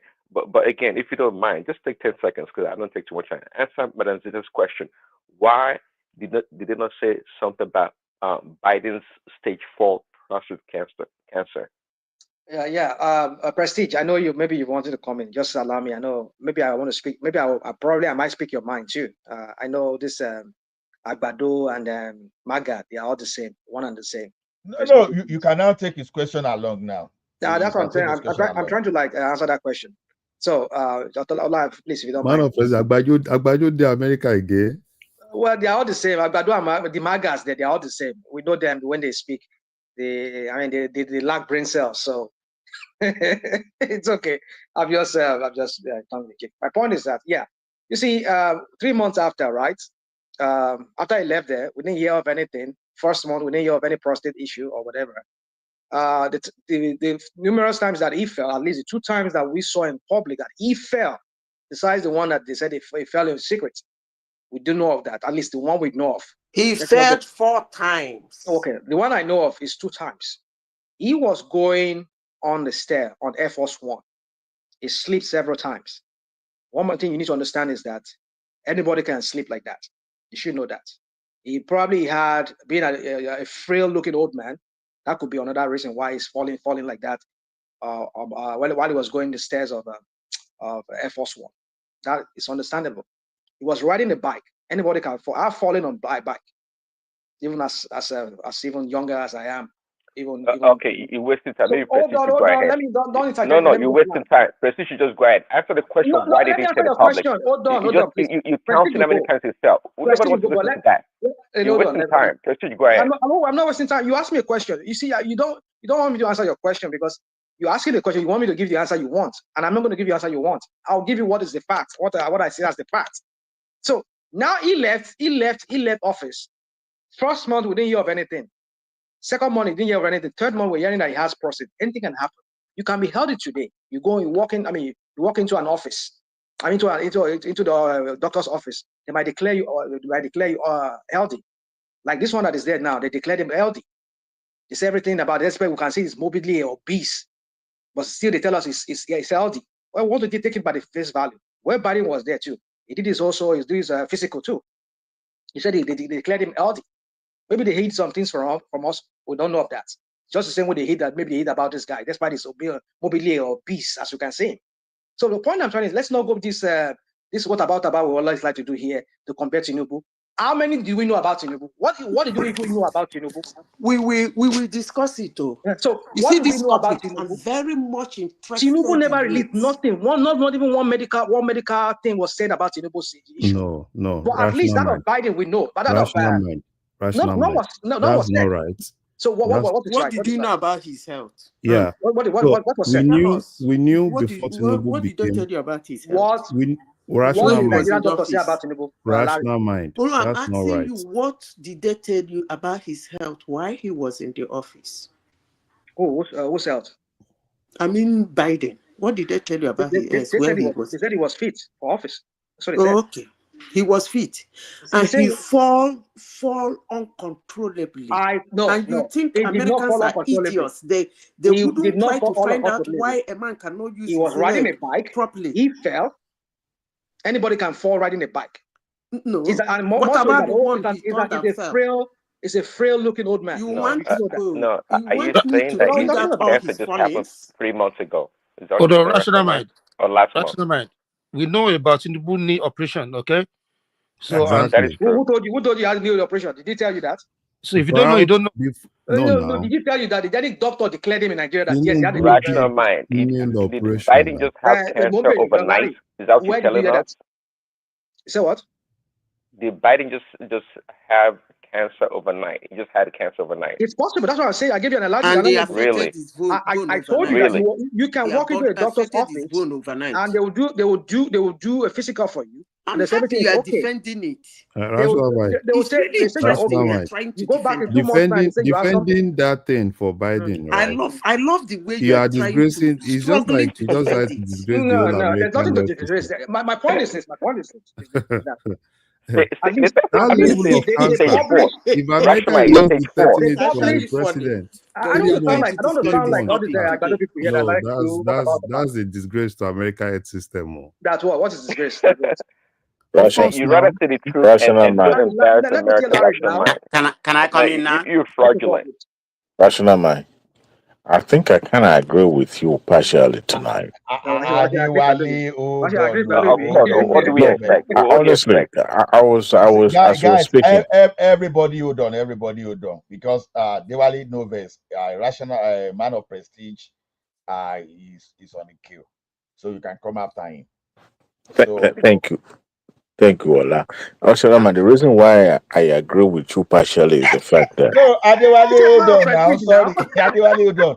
I said man Adewale, of you need to prestige can go and you come you need to after hold him. on, okay? I don't have break. Adewale is Oh. graduate. My own It's a mouth no get Democrat. break. So let me Graduate. continue rolling. It's prestige How are you term. going to continue rolling when it's not your turn, Adewale? Please, Look, hold on. Adewale is when graduate. it's my turn now. I claim it. Whether you like it or not, I don't care. No. We don't do a milok on USA, okay? Go back to Nigeria and do a milok. Please. But anyway, man of prestige, go ahead. Adewale is a gentle person. Go ahead. Don't worry. yeah, thank you very much. I wanted to start with the physical part of what we are talking about, US own and Nigeria own and everything. As I chatted earlier that most of the time, when it comes to political about Nigeria, I don't agree with Larry, but I completely agree with him 100% about where we are in Nigeria. If you look at what's going on, America, they just downgraded their credit rating the other day. I think it was last week. And if you look at their GDP to debt ratio, it's about 122 compared to Nigeria, which is 53. So the problem I'm trying to say is not about borrowing. It's what we do with what we borrowed. That's the problem. If you look at Nigerian African chart, Nigeria is not even in the top 10. You have Egypt, even Ghana is there like number 4 or 5, if you open the chart. So we're not really borrowing out of space. Our credit rating is what is good. But it's what are we doing with the money we're borrowing? That is where the problem is. I'm a person who is very much physical conservative, but in other point, I'm very progressive. But when it comes to finance, I'm physical conservative. So that's my point. When it comes to Nigeria, Nigeria should be able to utilize the money they borrow properly and build a better country. We just borrow, and we don't, we don't use the money proper. That's my issue when it comes to Nigeria. I just wanted to make that point that I was just agreeing with what Larry said. That's the only reason why I joined. That everything that he said, is 100%, right. So having said that, Okay. let's go. Go ahead. What was you gonna say? No, okay, continue. I think you. Okay. Yeah, I'm not gonna take that much because I'm leaving. So, but on the situation about Biden, Madam Zita was saying, okay, I think Madam Zita, kind of economical with the truth. Why am I saying this? Yeah, I don't. The situation right now is very deplorable, because they hide some of Biden, deteriorating medical situation. I don't know when it started or wherever. Now we are knowing everything. I think it's an aggressive form of cancer that he has right now. So it's very bad. So this probably has been happening, maybe about 2 or 3 years ago. Who know when? But the point, Madam Dita failed to mention, comparing that with Tinubu or any of our president. You have to have your medical record, your medical examination sure before you run for presidency. Any president in Nigeria, you have it, but we don't do that in Nigeria. That's the difference. It's not about the present. It's the condition. It's not about what you are right What now. did you just say? What do you mean? What did I just say? Put your medical record. Where did you get that one from? In America. Hey. Yeah. Look. Wow. Because you live in Man Norway, of you proceed, don't know there's everything nothing of happening such, in man. America. You act There's like you know it nothing all. of such in Hold on, you act like America. you know it all. You don't know it all, Madam Zita, okay? No, man of proceed, that's not true. What do you mean it's not true? No, there's nothing that says that the president has to have his medical present to anybody, even not even Congress. There's no law. There's nothing like that in the Constitution. It's a The only thing requirement. it says It's is only Trump that don't do it. no. It's only You Trump see, that didn't do it the first time. those previous presidents did it, Yes. based on I'm not morality or whatever. hold on. They It's will just don't put word in personal. my mouth. I didn't say it's a law. I say it's a Okay. requirement and they do It's it. not a requirement. It's just They do personal. I've never seen any president that didn't do it except Trump the first time. I'm not What saying if they Trump. give you a fake Hold on, Pfizer? just hush. Hold Can on. you hear I'm me? not saying Trump is not healthy. That's not what I'm saying. He has done medical record. He has shown his medical record recently, and he's clean. But I'm just saying